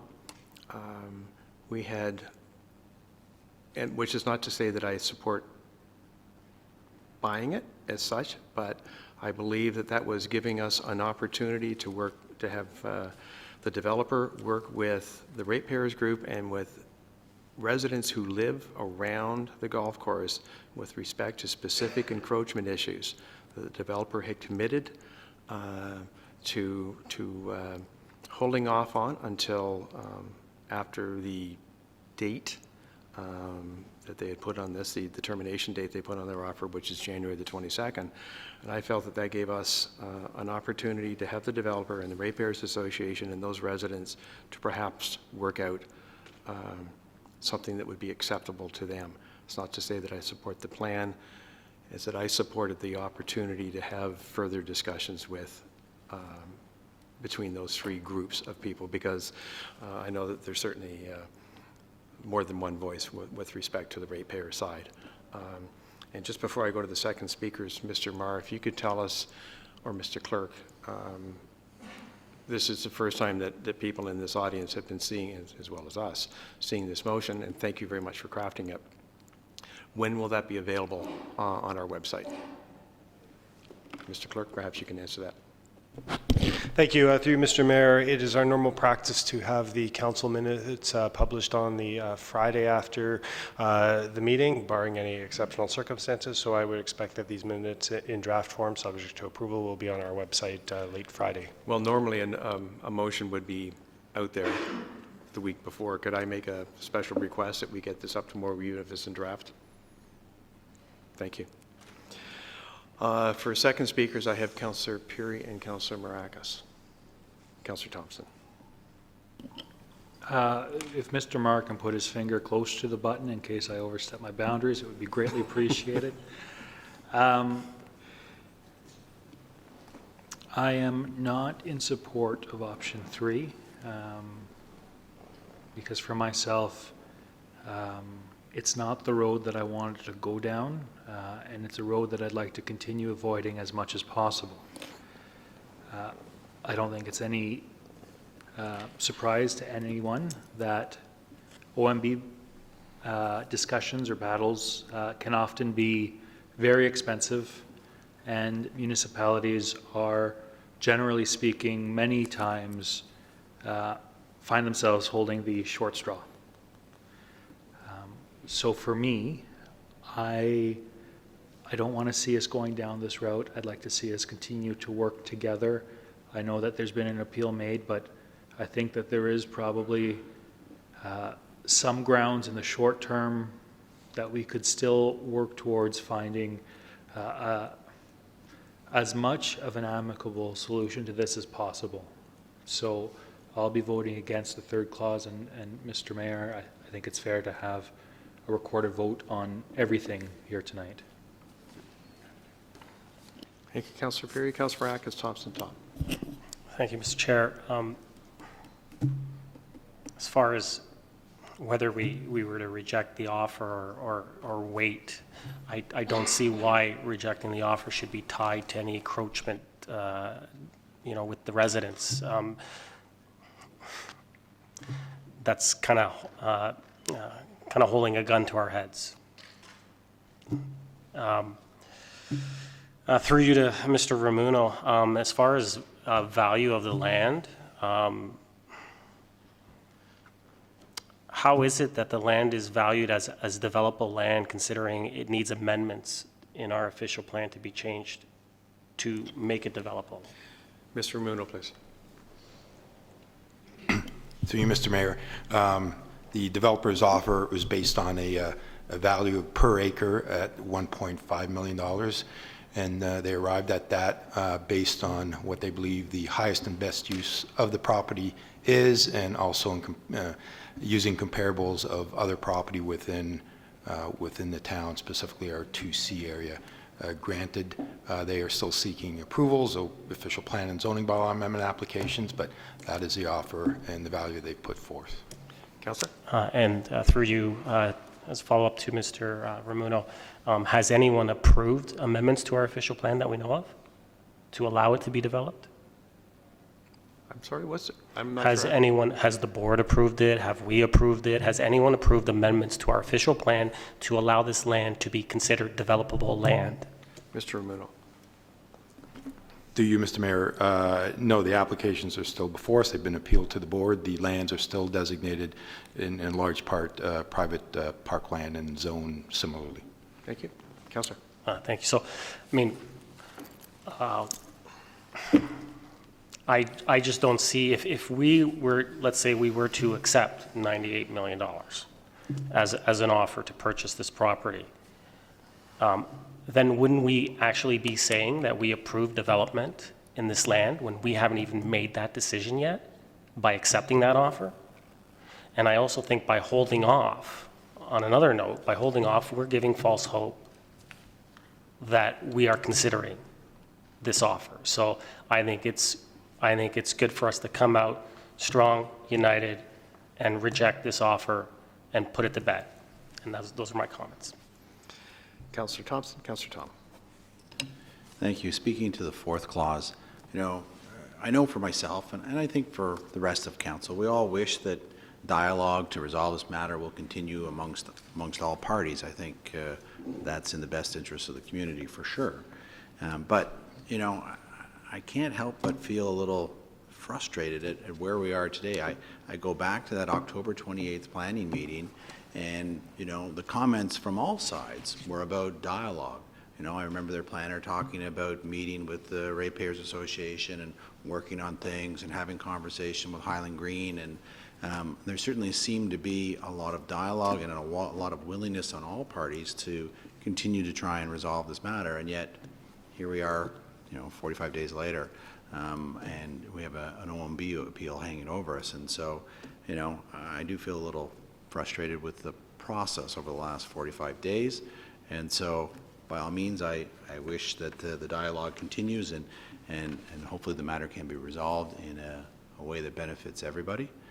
But, you know, I think we need to do what's best for the town at this point. Councillor Tom? Thank you, Mayor Daw, and I would agree. I would think what our responsibility is to do the best that we can for our town, for our residents. The offer that was on the table, in my opinion, was not in the best interest of our town, but having said that, and echoing what Councillor Thompson just said, that doesn't mean that there can't be continued dialogue moving forward, and I would hope that both Highland Gate Developments Inc. and the Ratepayers Association and the town can still operate in good faith moving forward on this matter. But as to the offer that was given to us, in my opinion, as I've said before, it's not in the best interest of the town of Aurora. Thank you. Other speakers, please, for the second time. Councillor Kim? Thank you, Mr. Mayor. With regards to Clause 1, I will not be supportive of that as well. I think it's just a technicality. We're not going to be purchasing land for $98 million, but I don't think I can support this just for the same reason that I think we need more dialogue, and we don't, want developer to deal with any of the encroachment issues. I think there's time for a dialogue regarding that. Regarding Clause 3, unfortunately or fortunately, I know a lot of lawyers, and they do charge by the hour, and I don't see the reason to want to initiate their employment at this time, because I don't think we're at that stage yet that we need their services. I think there's still a lot more dialogue and other things to happen before this next step of hiring external lawyers take place. So eventually we may need it, but I don't think at this time. Thank you. Okay, Councillor Kim, other speakers for the second time, please. Seeing none, well, yeah, it's going to be, it's already been asked for, recorded vote's already been asked for.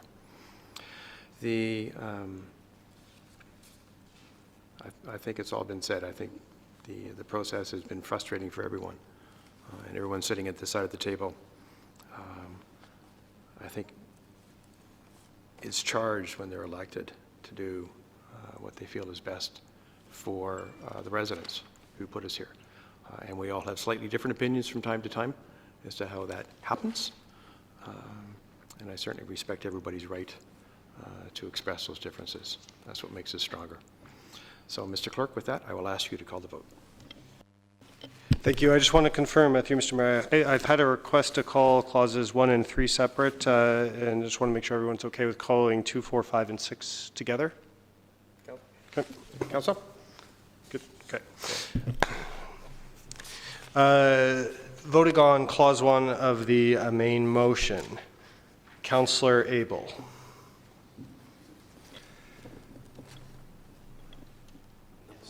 Number 1 to reject. I'm in favor, yes. Councillor Gardner is absent. Councillor Kim. No. Councillor Marakis. Yes. Councillor Humphreys. Yes. Mayor Daw. Yes. No, I'm sorry. No. Councillor Tom. Yes. Councillor Thompson. Yes. Councillor Peary. No. That carries on a vote of 5 to 3.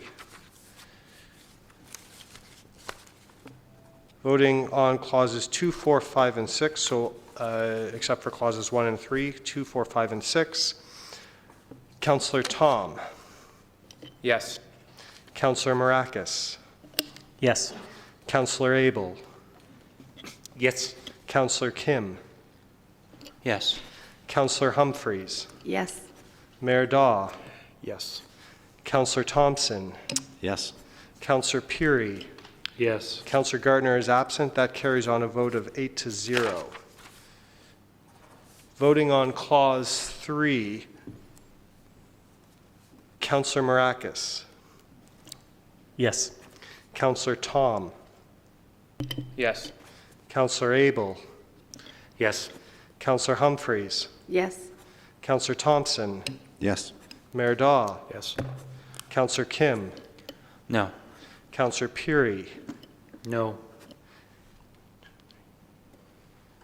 That carries on a vote of 6 to 2 with Councillor Gardner absent. Thank you, Mr. Clerk. That takes care of that item, and staff will strive to have this up on our website tomorrow morning. We'll put it on the Highland Gate section of our website.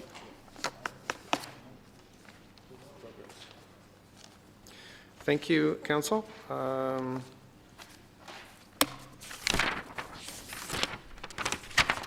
Getting back to the agenda, Mr. Clerk.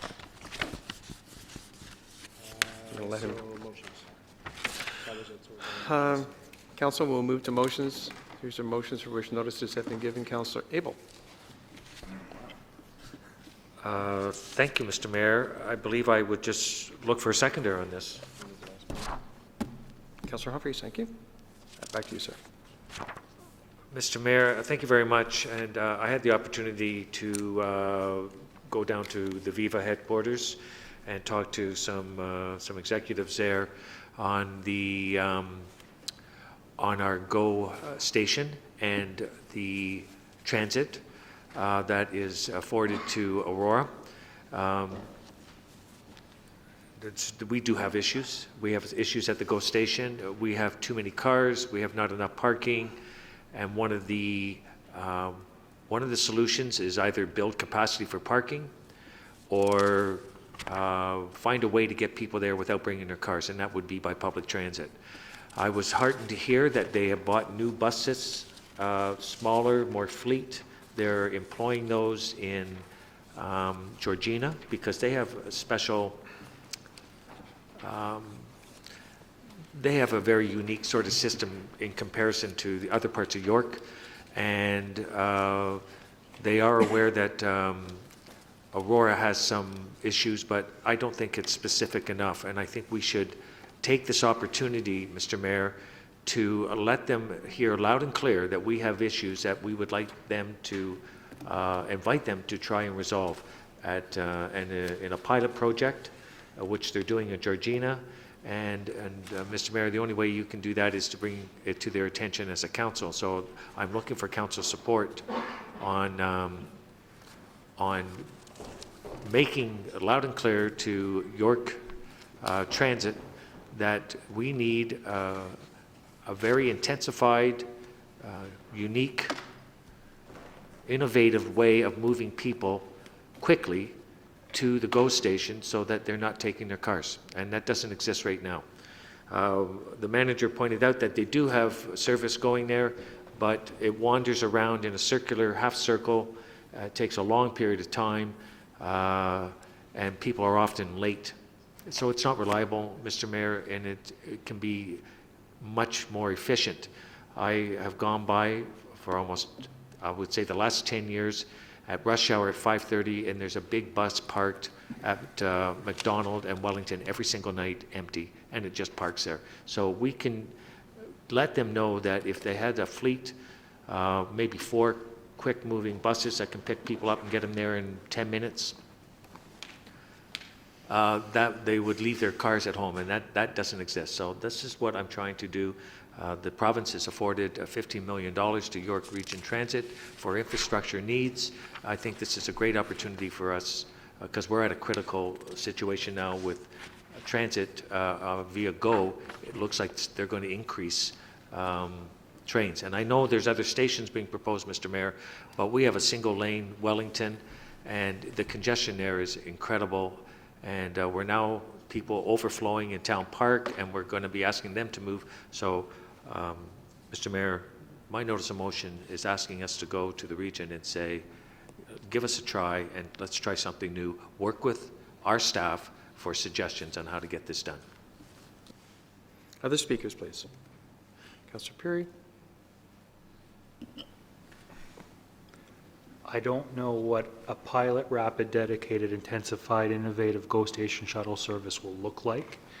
I think it's probably important that we just do what we're doing in a better, more functional way. I would not want to see us implement anything that looks like Davis Drive here, although from what I'm hearing, it's working great now. It's great now. I just don't.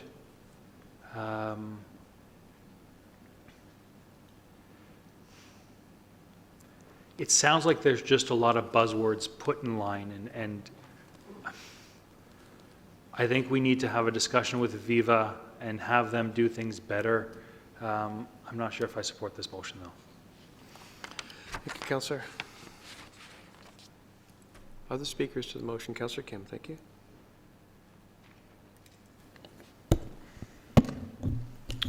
Thank you, Mr. Mayor.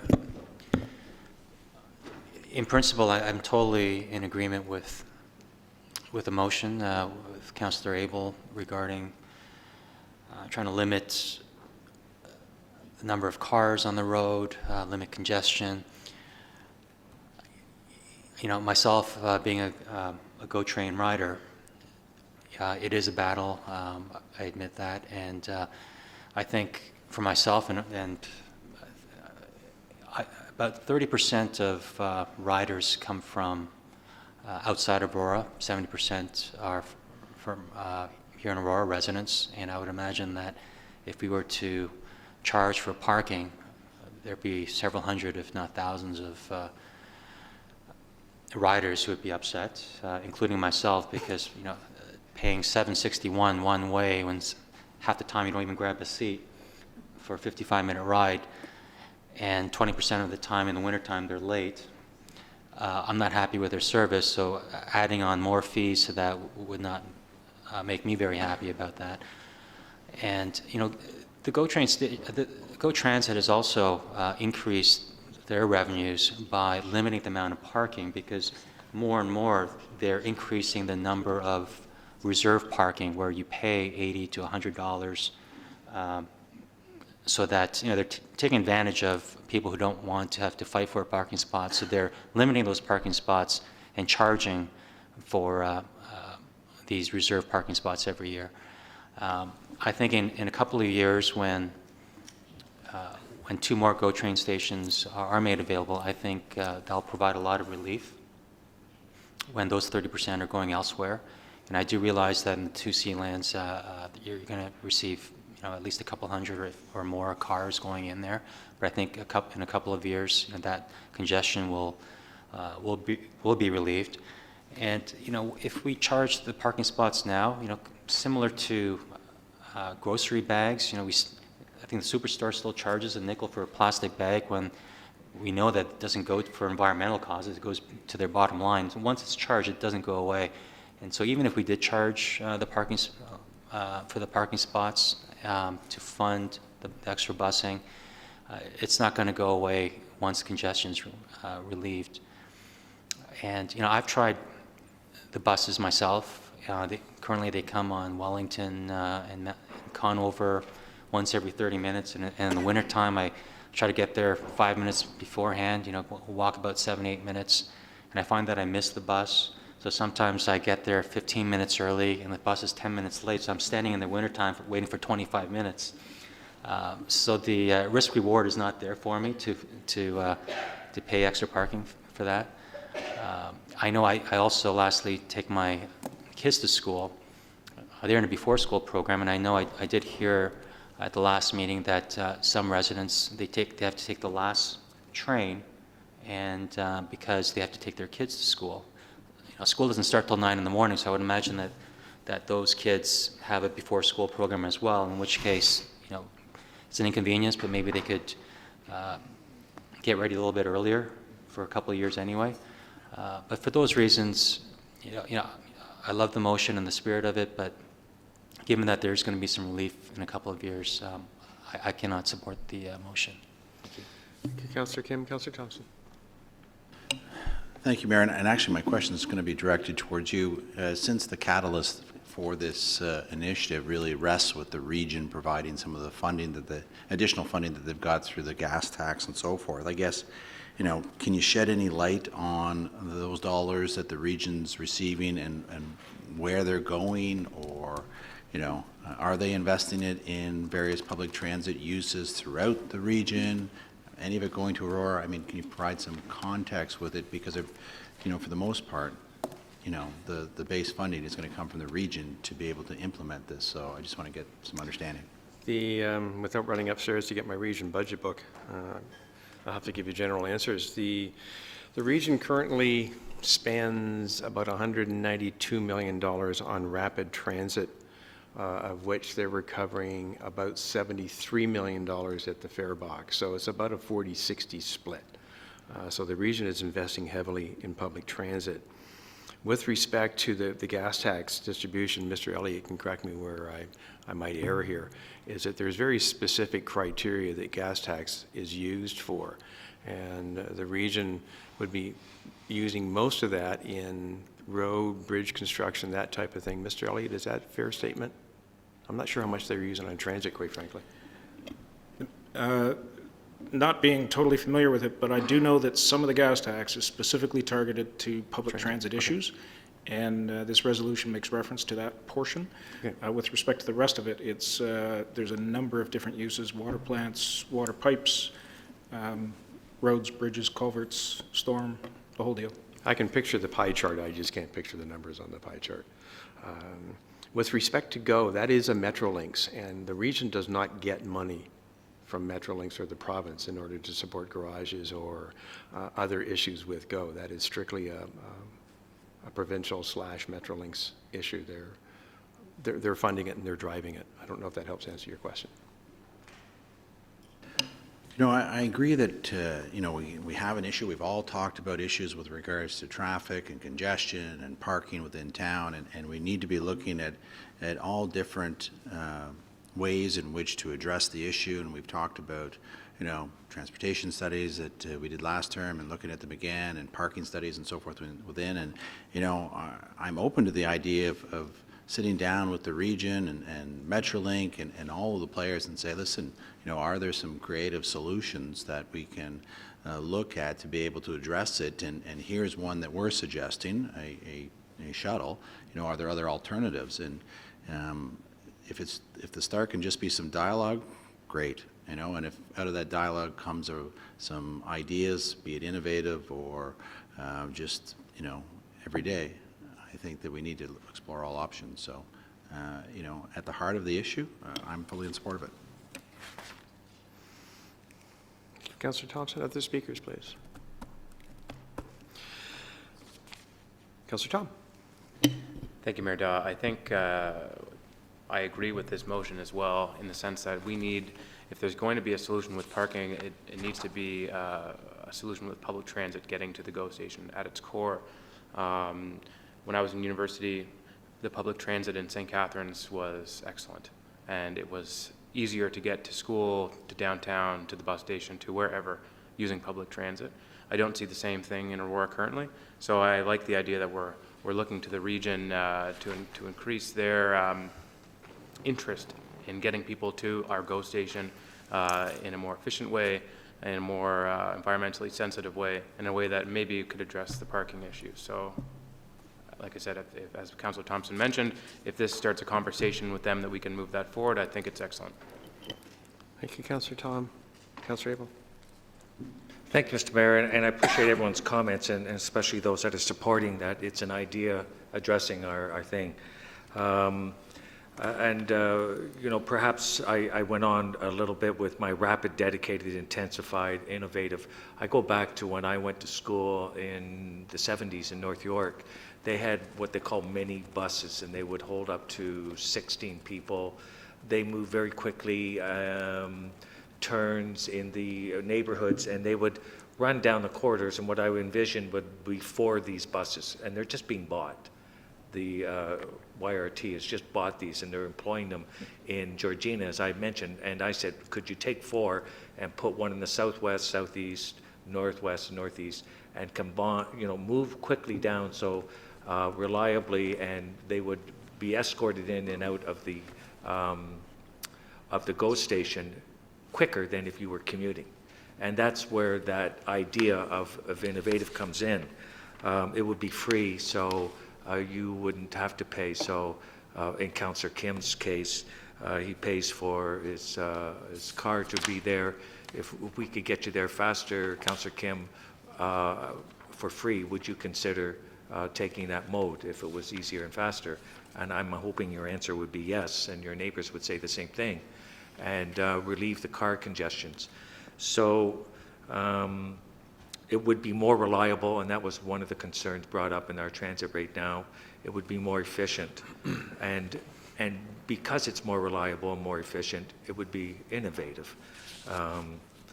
And it would be more dedicated because it would be in certain areas and not wandering around. So it worked in North York in the 70s, and I'm thinking it would work in Aurora. We're very unique in that we have a major transportation hub in the GO station that is maximized, and we have very narrow streets, and that's something we're all used to. I mean, look at Yonge and Wellington. We have issues there. I travel that road all the time, and if you catch the GO station, it's very congested. So I think if you don't like the message, then you would correct the grammar, and so I'm hearing some people that won't support it. But I'm hoping there's enough support to let our residents know that we are appealing as a possible way to relieve congestion and get commuting services working for us, instead of looking at the big buses sitting empty at peak hours when shuttle buses could be moving our residents in a quicker, more efficient manner than them taking their cars and sitting in traffic. Thank you, Councillor. Councillor Maracas. Thank you, Mr. Chair. I'm in support of the motion in principle. I think, as many have already stated, that the dialogue is important to get going and started. I would just like to see also the region and like the Viva and YRT work with GO as far as their timelines, because I can tell you a lot of times my wife takes that bus to try to catch the GO, and they're supposed to be there in time for that train to be there, and they're never there. So I'd like to see a little bit more communication between the GO, like Metrolinx, and the Viva and the YRT. So I think this encompasses all of that, and I think getting that dialogue started is a great thing, and I'm in full support of it.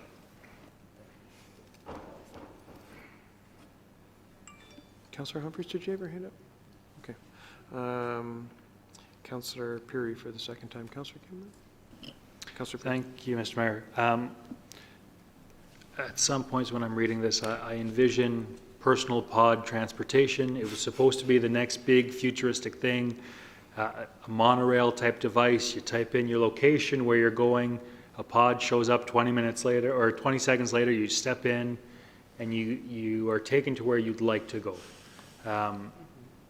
Something like that could work in Aurora. I think once we have a population to speed that up, I think inherent is the issue of how this system would work in Aurora. And I think buses as a vehicle to get people moving around, we've identified that our streets are narrow and it'll slow down, and I don't see those working without major infrastructure improvements.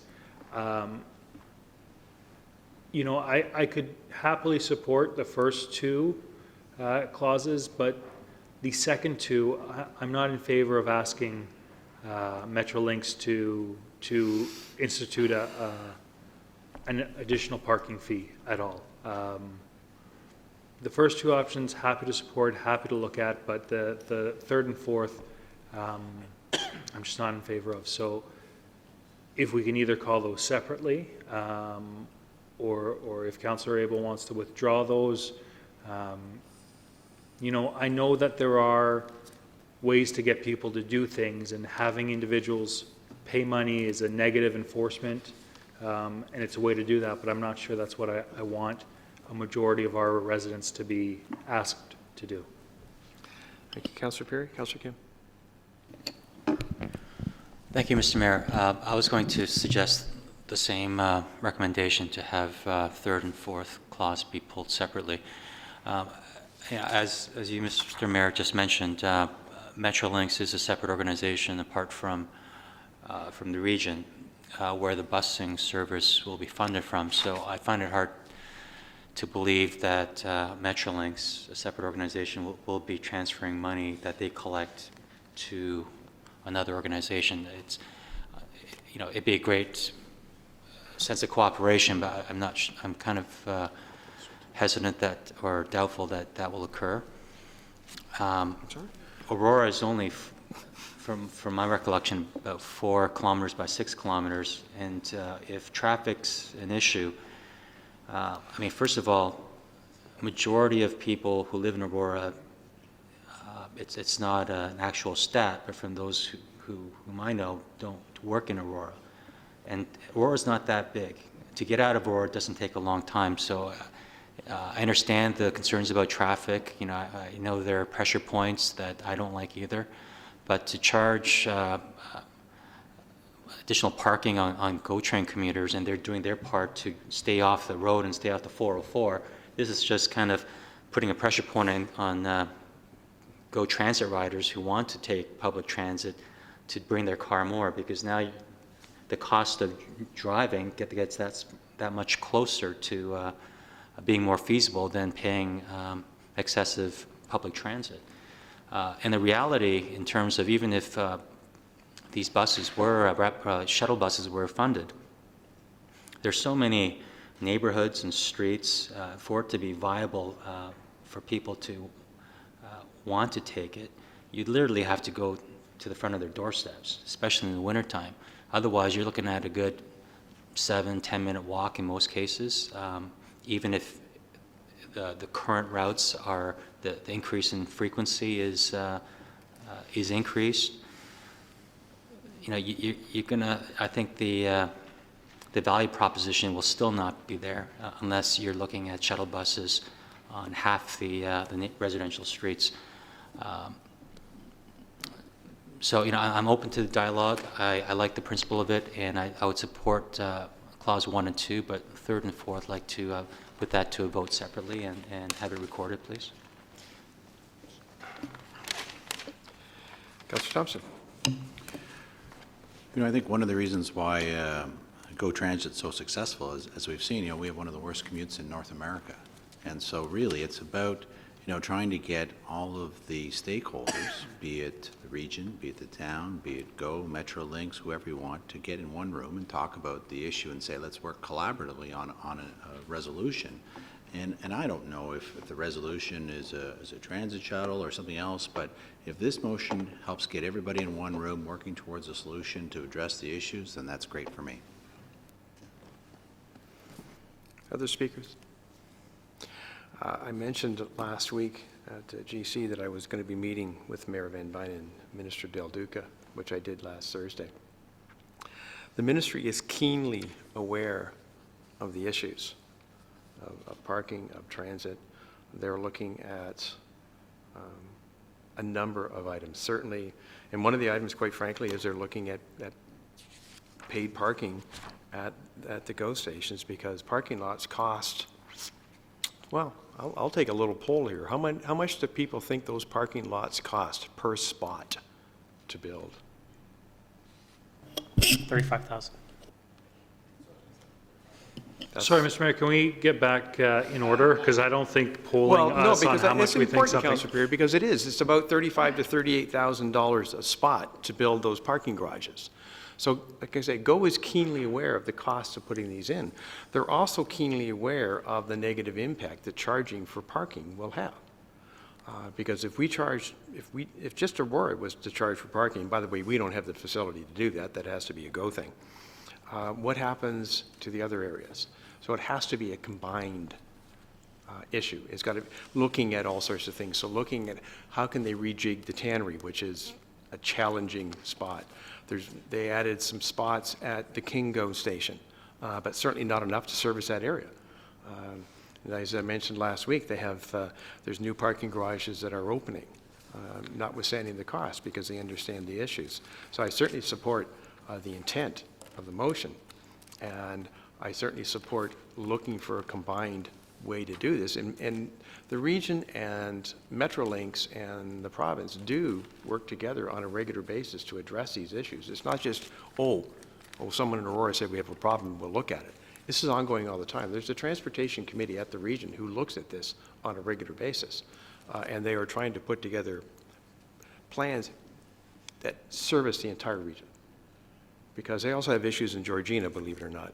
They have issues in Markham, they have issues in Vaughan. The issues in Georgina, they don't have sufficient bus service, period. They don't have parking problems because they have no GO train that services them, but that's a different issue. So we have to look at it from a region-wide perspective. So I would certainly, if the wording in the last two clauses was reworded somewhat to investigate parking fees, how that would do it, I would be happy with that. But at this point, I can't see us requesting Metrolinx to charge for parking only at the Aurora station, because I think of the impact it would have not only around our area.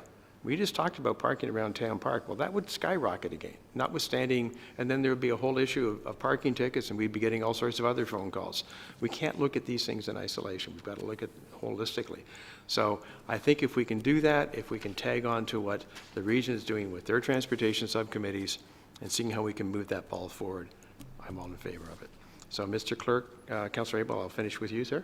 And then the clerk has been requested to pull these separately and record a vote. Mr. Mayor, and I appreciate the comments, and it seems to be the third and fourth clauses. So if we could investigate the impact on charging a parking fee, I would ask my seconder if that could be employed instead of investigating. Okay with that? Mr. Clerk, we good? Sure. Thank you very much. I think everyone understands the gist of addressing and moving forward with the YRT as being a partner in helping us resolve our issues here. And it's public transit. So, Mr. Clerk, what wording would change there if you could just help us out on that? Thank you. Pardon me. I would believe that the third clause will now read, be it further resolved that Metrolinx be requested to investigate discouraging commuters from driving to the Aurora GO station by charging a nominal parking fee, and that revenue from the parking fees be used. So there's an investigation. In the fourth clause? Could be, yes. And the next clause would be, and be it further resolved that the region be requested to support the town's request that Metrolinx investigate a nominal parking fee. And you could, Councillor Abel? yeah, you could actually just eliminate everything else after. Can we just do that? Let's just do those two and move. Okay, and I heard the request for a recorded vote, so if we could do that. Okay, Councillor Abel, the clerk is requesting we do that as amendment. To eliminate all those words? Okay. Second, on the amendment, please, is to investigate. Can I speak to it? Well, no, not until we get a second. Councillor Maracus. Councillor Thompson. It doesn't read properly. To say that is requested to investigate and discourage commuters, really it's just to investigate charging a nominal parking fee at the Aurora GO station. That's the intent of it. But the way the clerk read it, it just, Don't say you can't say be requested to investigate, discourage commuters from driving. Discouraging. No. I think really the intent and that. Come on, guys. Please, We're not here to all it wordsmith. is investigating charging a nominal parking fee at the Aurora GO station. That's it. That's it. Thank you, It's that Mr. Mayor. simple. Okay, Mr. Clerk? Then All right, everyone- on the amendment, wordsmithed. We good with the amendment? All in favor? Contrary? That's carried. That's the last two clauses that have been amended. So then going back to, do we still wish to pull the clauses? Councillor Perry, do we still wish to pull the clauses separately? Mr. Mayor, although I think it's a step in the right direction, I'm still not in favor of investigating those costs. Okay, fair enough. Mr. Clerk?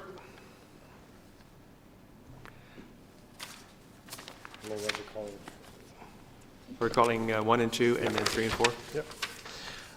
Thank you, Mr. Mayor. Voting on clause 1 and 2 of the main motion as amended, Councillor Abel. No. We didn't amend the clause on 1 and 2. No. Yes, please. Thank you. No, we did not, but the whole main motion has been amended. Thank you very much. Yes. Mayor Daw. Yes. Councillor Maracus. Yes. Councillor Gardner is absent. Councillor Humphreys. Yes. Councillor Peary. Yes. Councillor Kim.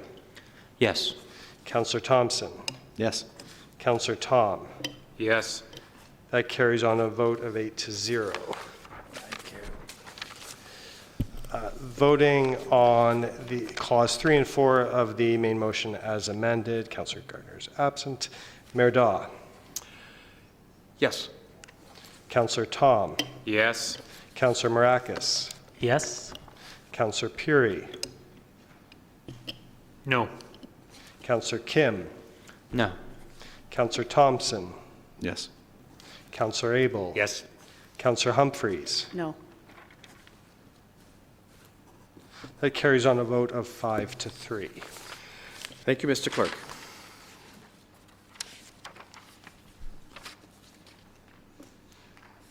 Councillor Abel. I will move as is. Just look for a seconder. Councillor Maracus. Mr. Mayor, I apologize if it looks like I appeared to take a page out of the cultural precinct. But it seemed to me another great area of our town to support the revitalization of the downtown core exists on the west side at Temperance Street. And there's a potential there to investigate and see like what we've seen with the cultural precinct, the possibilities, and therefore by attracting a long-term vision and development in that area. And it would lead to our promenade study, and so that's why it basically, if it sounds familiar, it's because I asked the councillors if it would be all right, and they said go ahead. So that's. I think it's a great initiative. Speakers, please. Calling the vote, then. There's a surprise. Councillor Thompson. Thank you, Mayor Daw.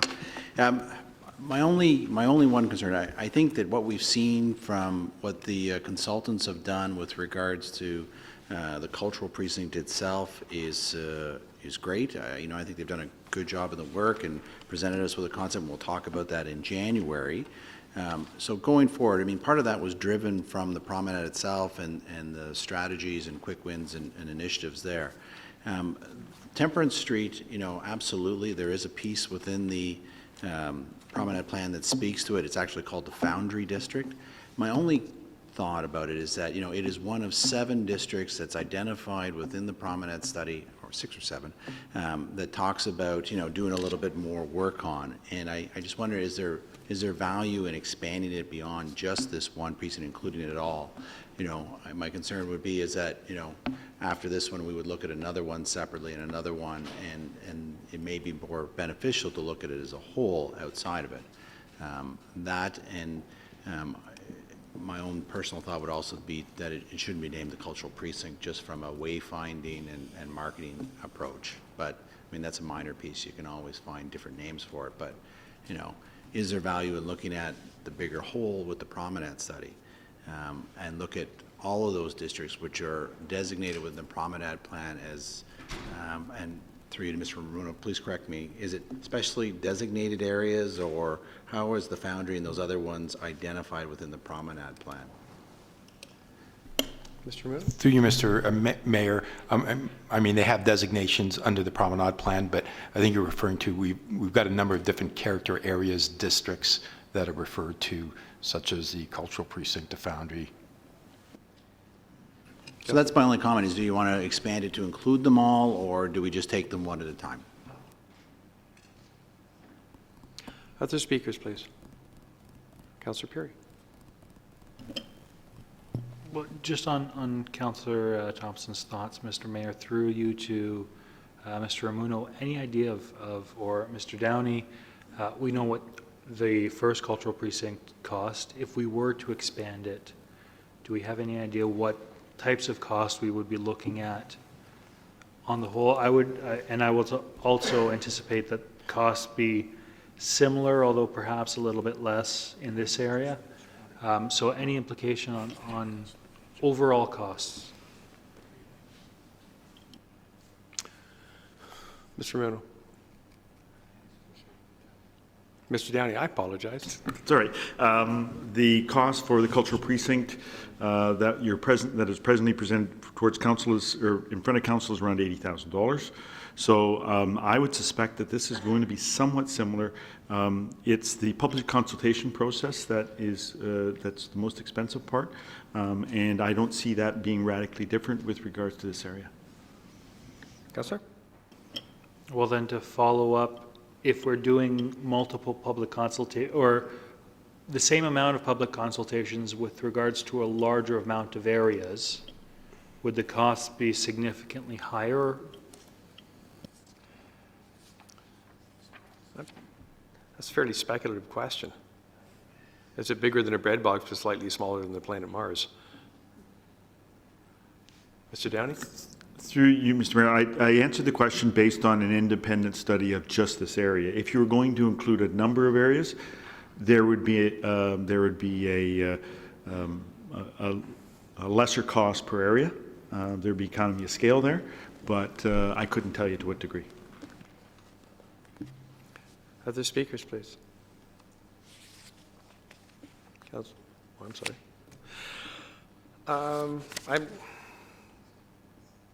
I don't have an issue with this. It's in the promenade plan. It's been mentioned a couple of times, but I think I might like to see how we make out with the one that we're dealing with right now. And how do we measure that as a success? Do we use that as a reference point for going forward? I think I would much rather get this one done, see how we make out with it, and then move forward on something else. That would be my opinion. So if there's any other speakers. Councillor Maracus, you had your hand up, and Councillor Abel. Thank you, Mr. Chair. Just to add to that, I mean, I'm fine with this too, and I don't think it hurts to get that RFP process started. When it comes back to us, then I'm sure that we would be close to the finish of the cultural precinct, and then we can evaluate at that time when we have a number and a figure in front of us. So, I mean, I have no problem moving forward with this, and then when that RFP comes back to us, we can decide at that time what we do. This is just asking for the RFP process to be put out, so. Councillor Abel, then Councillor Thompson. Thank you very much, and I appreciate the comments. And there is interest in some development on that corner. We just saw one application come forward on the northwest corner, and we referred back to our promenade. It might have been helpful and useful for the developer to have had a vision prior to submitting the application, and we'll see where that goes. And we're very supportive of anyone. And so I could see clearly what the cultural precinct did, and it's on a much larger scale than this. And I do appreciate that there are others. So maybe in the RFP we could give a little more firmer guidelines to temper that overall cost that we initiated on the first time basis on a very large scale. So, and I appreciate maybe taking out the word cultural. We could just call it the Temperance Street Precinct rather than cultural. So all these things can be sort of amended in the RFP. We will have a different timeline than we did with the cultural precinct because we had a lot of interest in that, but we only had one vendor put in. So maybe with all these things coming in, we might see a far different strategy going forward with not just this one, but other areas that have been brought up in this discussion. And it really, the cost at this point is minimal in just putting out an RFP. So that was basically, I know there is some interest from development in that area, as there is in many other parts. So I thought it's unique in that it has water, and we have the tannery north of that, and we own land behind some significant heritage buildings on Yonge Street because we own that parking lot. So I think if we can move it forward, I would appreciate the support in moving this. Thank you. Councillor Thompson. Just following up that, through you to perhaps Mr. Downey or Mr. Marr, I'm not sure, but is it possible to, as part of the RFP process, include it as an option to do the other especially designated areas as in the prominent study where the foundry is as well, and so that they can then bid on specifically the one project, but then as an option, council then could also look at expanding it to include them all and do them all at once. I don't know if that's possible or not, but perhaps whoever's best suited can speak to it. Marco? Mr. Muno? Well, it falls under his area. Through you, Mr. Mayor. I mean, certainly we can deal with a separate RFP. The other thing I was thinking of, and I can certainly report back to council with a work plan, if we wrap it up into, tie it into our OP update, which I think, council's expecting us to initiate in 2016. We need to update our OP. So there may be components of that official plan review that we can tackle, such as, some of these precinct reviews. And it'll be sort of a subcomponent of the overall official plan. There may be some savings in consultants' fees, but it's definitely something we can look at. I have no issue with proceeding forward with a separate RFP for this particular precinct area, but I would certainly like to take a look at perhaps tying it up into or wrapping it into our OP review and identifying for council perhaps if there are other precincts that we want to take a look at and explore in a little more detail with respect to providing, I think what we're really looking at is coming up with a more detailed land use plan for some of these precincts that are already currently identified in our official plan. As a follow-up, through to Mr. Muno. Mr. Muno, when could you come back with, I guess, a little bit of a report on incorporating some of this into that OPA review to help us better understand it? Because I'm hearing that we may be able to piggyback and achieve it through that process, but just curious in terms of timelines. Mr. Muno? Through you, Mr. Mayor, I can have something back in early in the new year. Because I'm just thinking maybe it's possible to proceed as is with the motion and let the RFP go out. Staff would come back with the RFP because there's no dollar associated with it, so it has to be presented back to us for approval. And maybe at the same time, Mr. Ramuno could present his report, and then council can look at proceeding in two different options. Is that feasible? Mr. Clerk, you okay? This clause about when their final. Yeah, please.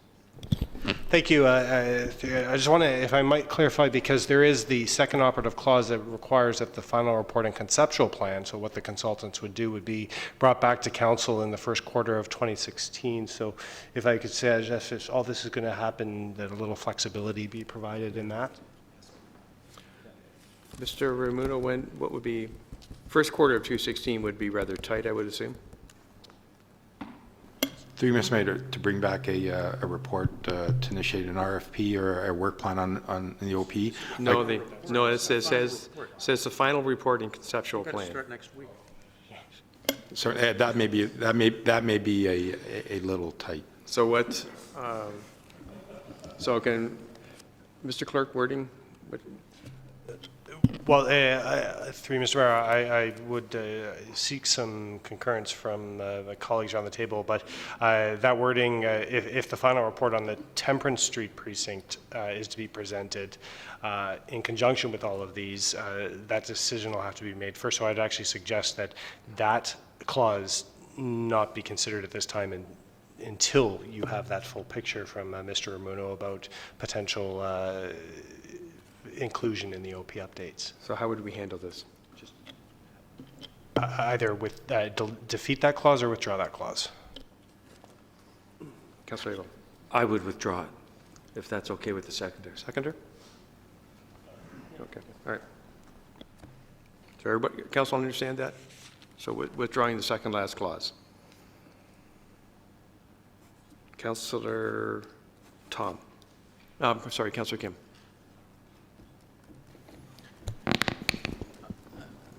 Thank you, Mr. Mayor. Would the northeast section of Yonge and Wellington, would that be considered along the same lines in terms of cultural value or heritage value as the Temperance area that's being suggested? Mr. Ramuno? Through you, Mr. Mayor, northeast corner of Yonge and Wellington. Yeah, with Catherine and Center, that neighborhood. Well, that already is part of our Heritage Conservation District. Okay, so if that someone already has special recognition. Okay, so the cultural precinct and having something developed there, that's not an option on the northeast side then? So you, Mr. Mayor, no, I wouldn't suggest that we revisit that Heritage District, but the promenade does recognize the Temperance Street area as a special character area that warrants further study. Okay. Councilor? Yes, thank you, Mr. Rumino. Personally, I don't view the west side of Yonge in the same way as I do on the east side. It's just as unique and attractive and aesthetically pleasing, but I didn't think that it was in the same category as the Library Square area. But if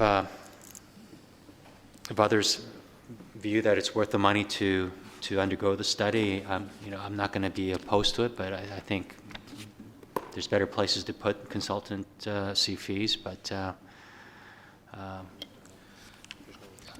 just to be clear, Councilor Kim, we are not allocating any dollars. No, we're not. But I mean, this is. That will come back to us. Yes, it will come back to us, and this is the road where this is going. Yep. But I mean, there's no offense intended to that area, but I just don't see it as this in the same way as I do the Library Square area. But that said, I'm open-minded, and I'll take a look at what comes back. Fair enough. Thank you. Any other comments? All in favor then? Contrary? It's carried, Mr. Clerk. I believe that's it for motions. The regional report.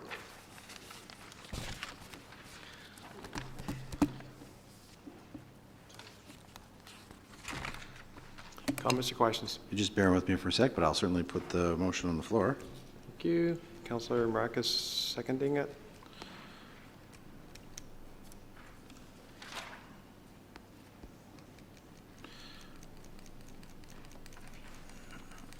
just so everybody can follow along, it's the item called Update on the Appointment of an Ombudsman. Ombudsman. Page 7. So, Mayor Dow, I was just hoping perhaps you'd sort of give a bit of a background, because within the report, it talks about consultations with all the local municipalities happen with regards to an ombudsman, and I guess we provided some sort of feedback or thoughts. And Okay, I will certainly, well, I'm going to actually turn to the clerk because this is really his department, but I will echo Councillor Perry's point that a little advance notice on this would be able to give you a succinct answer. Sorry, it was a busy day. Mr. Clerk. Thank you, through Mr. Mayor, and it certainly will be my office's intent to report back to council on this matter once the region has concluded its process. But there have been several meetings between the regional clerks, solicitors, and other municipal staff in the regions to talk about the impact the impact and possibilities when it comes to ombudsman oversight for municipalities. As of January 1st, 2016, in view of Bill 8, the Ontario Ombudsman will have oversight of what they call the MUSH sector, which includes municipalities. They are the office of last resort, but they're also the office of default. By that I mean municipalities do and actually have for many years had the option of appointing their own ombudsman. And that is what the region has been looking at in collaboration with clerks and solicitors across the region to see if there is some benefit in appointing a municipal ombudsman who would essentially have care for local matters and understand the local scenario in place of the provincial ombudsman. The region issued an RFP. Actually, they first issued an RFI to try to get a sense of the lay of the land. That was done back in the summer, and there was a couple responses. And that they subsequently issued an RFP that we, the clerks and solicitors, have all had some consultation in. To retain an ombudsman for York Region whose services will also be available to local municipalities who choose to partake in that. And my understanding is the region will be receiving a report recommending the appointment of a municipal ombudsman for York Region at the last cycle of meetings in December, and then we would have the option to follow on that, and that's when I would be reporting back. Thank you. And just to be clear for myself, so the consultation really was just at staff level, like you said, from clerks and solicitors from around the region. So unlike other issues that have come up, like the Municipal Act or Bill 73 or so forth, where we've had an opportunity to provide input, this one was strictly done at the staff level? Thank you. Through you, Mr. Mayor. Actually, so it was in the local municipalities, it was done primarily as a staff level. The region had given direction to their staff to look into this and then to engage the local municipalities just to, on the whole RFP, RFI process, and that was the extent of our engagement, and we assisted them with that. Any comments or questions on the regional report? All in favor? Contrary? Carried. Thank you. New business, we'll start with. Yes, you want to do that under new business. Yeah, okay. Councillor Perry. Councillor Kim. Councillor Tom. Councillor Humphreys. Thank you, Mr. Chair. I received a call from a resident that lives up by Attridge area where the train's behind them, and they received a letter, although they lost the original copy, to attend an information session about train service increasing and impact to their neighborhood. Is anyone aware of this at all? Because Mr. Moon, are you aware of that? That would be Metrolinx, I imagine. Can you help? Certainly, through you, Mr. Mayor, I can try. Metrolinx, as we know, they're conducting some public information sessions, and they're embarking on environmental assessments to deal with their 10-year plan to increase train service throughout the GTA, specifically Aurora, 10-minute train services, electrification of the rail line, and they are looking at other options with respect to purchasing lands for added commuter parking spaces, etc. So those notices have gone out. I can't recall offhand when the first meeting is, but yeah, those notices are being sent out. Mr. Ramona, could you find out and advise council as a whole when that is, and then you can get back to that resident? Is that good? Okay, Councillor Abel? Thank you, Mr. Mayor. And if I could ask for you, the trail through at St. John's, I forget what the name, quick copy, thank you. If there's any update that could provide it, I know that Mr. Marr sent us finalization on some transferring and just some timelines, because I had some residents, and I apologize for not asking you sooner. Mr. Downey. Through you, Mr. Mayor, staff had a meeting with the Conservation Authority last week and met with them to discuss some of the new technologies and materials we're going to be using on that pathway and some of the requirements of the Conservation Authority, primarily from an environmental impact statement perspective. We are in the process of providing some additional information to the Conservation Authority in order to get their approval to continue the construction of the trail. Upon the receipt of that, we will then commence with the completion of the trail. I haven't got a timeline on that right now, but I can certainly talk to our manager of parks, and he may have some further information. But as of last week's meeting, I haven't heard anything further. Councillor? Thank you very much, Mr. Downey. I appreciate it again. It's just that we've been ongoing with residents there that I think we had indicated that we were going to start construction back in spring and then summer, and now it's the winter. And I did go by it. I didn't go down the path, but you can walk. There's a gravel path there. Is that complete, or are people using that to get down to Yonge Street? Mr. Downey. Probably, I'll try to be delicate with this response. We started, and Conservation Authority asked us to stop until we completed our studies. So we commenced the work. So we have some of the work done, which is what which people have seen, and the Conservation Authority asked us to hold off with any future work until we had completed the environmental impact statements that they were requiring. Councillor? Thank you very much, Mr. Downey. Councillor Thompson? Thank you. We've all gotten those emails regarding the cell tower on Bloomington Road, and I would think that perhaps if we haven't done it already, or it's not readily apparent, if we could put something on our website to just link with Industry Canada's website. We've talked about it repeatedly whenever the cell tower issue comes up. The Industry Canada has a great specialized section on cell towers that address specific issues of health concerns and so forth in the process. And so I think that, it would be helpful to be able to redirect them, because again, they always look at the municipality, and while we do play a role in it, at the end of the day, it's governed by the federal government and Industry Canada. So I think it'd just be helpful to have that link. Councillor Maracus? Councillor Kim?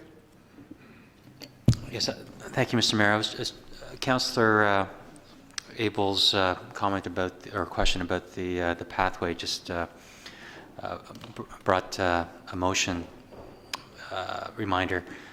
Through you, Mr. Mayor, to Mr. Downey, is there an update in terms of, we asked that staff come back with, after exploring possible potential paths that could have naming rights attached to them. Is there an update on that? I didn't see it on the report, and I meant to inquire about that. But.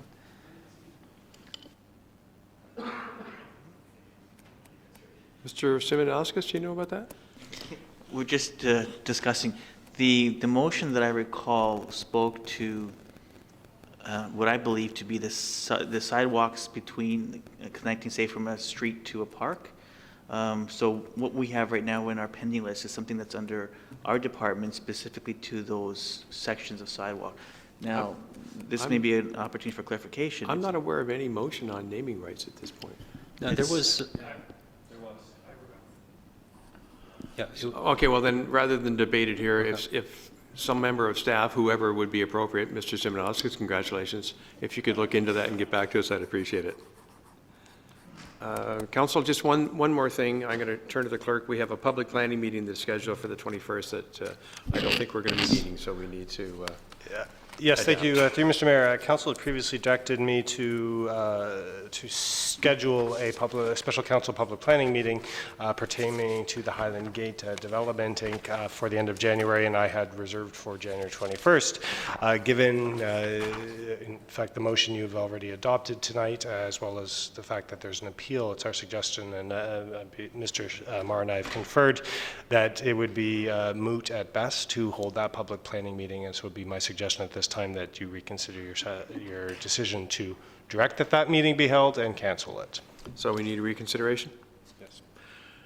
We need a reconsideration on the 21st public planning meeting? Who's going to move that? Well, I need someone to move it. Thompson, Kim, comments? That's to move reconsideration to reconsideration so we can cancel it, correct? Yes. Get the wording right. All in favor of the reconsideration? It's just reconsideration. We can have the, all in favor of the reconsideration? Contrary? That's carried, Mr. Clerk. So then a motion to reconsider, or to consider canceling the 21st public planning meeting. Would someone put that on the floor, please? Councillor Kim, thank you. Second. Councillor Tom, speakers to canceling it. Councillor Maracus. Councillor Perry. Thank you, Chair. I think maybe we should deal with this after we come out from closed session. I mean, I don't know if I can state why, but I think there's a reason why. Yep, please. Without getting too far into, because I think you're going, we're merely suggesting at this time that we cancel the public planning meeting, the special council public planning meeting, which under the procedural bylaw has a specific function, would not be any way, shape, or form related to the Highland Gate OMB appeal. Canceling this meeting does not preclude, if necessary, calling a special council meeting on the 21st. On the 21st. Okay. Councillor Perry. Through you to Mr. Marr,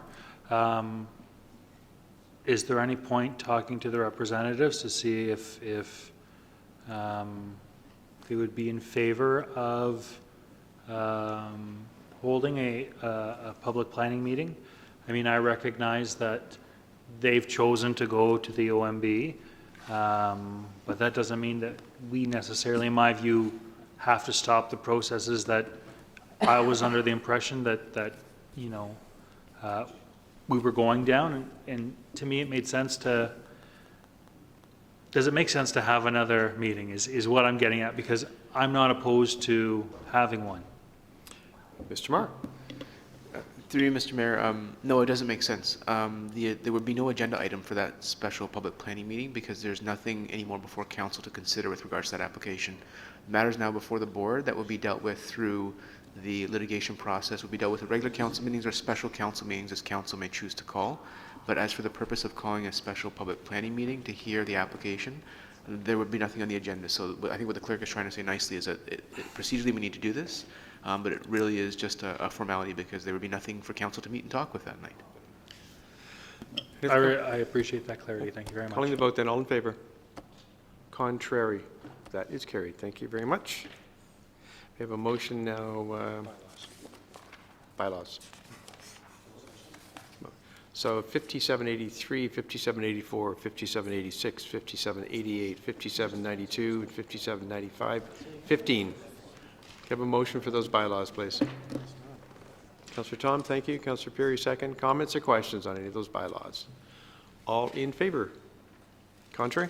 That is carried. Thank you very much. Need a motion to go into closed session, please. Councillor Perry, Councillor Kim, all in favor? Contrary? That is carried. Unfortunately, Linda, I believe you're the only one that has to stay. Staff, good night. Thank you very much.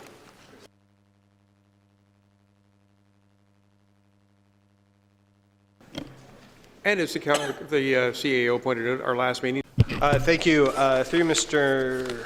Mayor, in respect to closed session item 1, I would suggest that the motion on your screen would be in order, and I'll read it out for anyone that's listening. The closed session report, no LLS 15-069 be received, and that legal counsel for the town appear before the Divisional Court in support of the Ontario Municipal Board decision to uphold the denial of minor variance applications D13, 32A, F14, and that if an appeal is filed with the OMB pursuant to Section 43 of the Ontario Municipal Board Act for a review of the decision, legal counsel for the town appear before the OMB in support of the OMB decision to uphold the denial of the minor variance applications, and that Weirfolds LLP continue to be retained to represent the town at divisional court hearing and at any OMB review hearing. Thank you, Councillor Abel. You're moving that, I presume. Sir, a second. So moved. Councillor Tom. All in favor? Contrary? That is carried. Thank you. Item 2. Thank you. Through Mr. Mayor, in respect to the second closed session item, litigation or potential litigation, re Highland Gate Development, Inc., I believe you'll find that the following motion will be in order, that the confidential recommendation to refer this matter to staff be confirmed. Councillor Maracas, Councillor Thompson. All in favor? Contrary? That is carried. Thank you. That would be it. Confirming. May I please have a motion for the confirming bylaw? Councillor Tom, Councillor Humphreys. All in favor? Contrary? That'd be, it'd be December the 8th. Yes. Thanks, Linda. There we go. All in favor? Contrary? Carried. Councillor Kim and Councillor Perry, motion to adjourn. All in favor? Contrary? Carried. Thank you. Merry Christmas. Happy New Year. Merry Christmas.